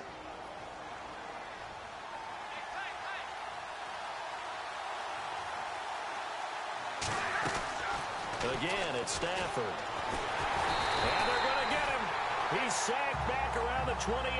Cliff Averill in there to pick up his second sack now of the afternoon. Defensive end gets in there that time. They were in a 4-3. What's the responsibility, the ends versus the tackles there, Charles? Well, most of the time when you talk about the ends, they're your pass rushers. They're the guys that you turn loose to try and get to the guy who's going to throw the football. The tackles, usually more of the run-stuffing variety.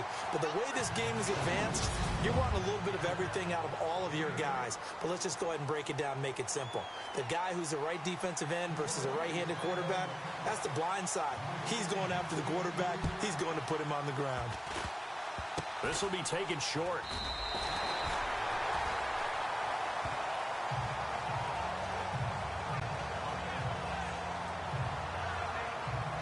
The Seattle offense now set to come back out on the field. First half showed us some pretty good offense. Tie game, we'll see what the second half brings. And it'll be interesting because I think both sides feel pretty good about what their offenses are doing. Gotta wonder what adjustments are being made defensively to try and get a spark and maybe slow down the other side. But here, do you change up anything on this opening drive? Not offensively, you don't. You got everything going your way. You've probably prepared for maybe some change-ups you might expect, but overall, you like what your game plan's showing you. Hey, big guard right here. 2nd and 10. It's Wilson again. Finding some room at midfield. And this time he's got the hookup. It's complete. And all the way in. Touchdown, Seattle. Cole Richards.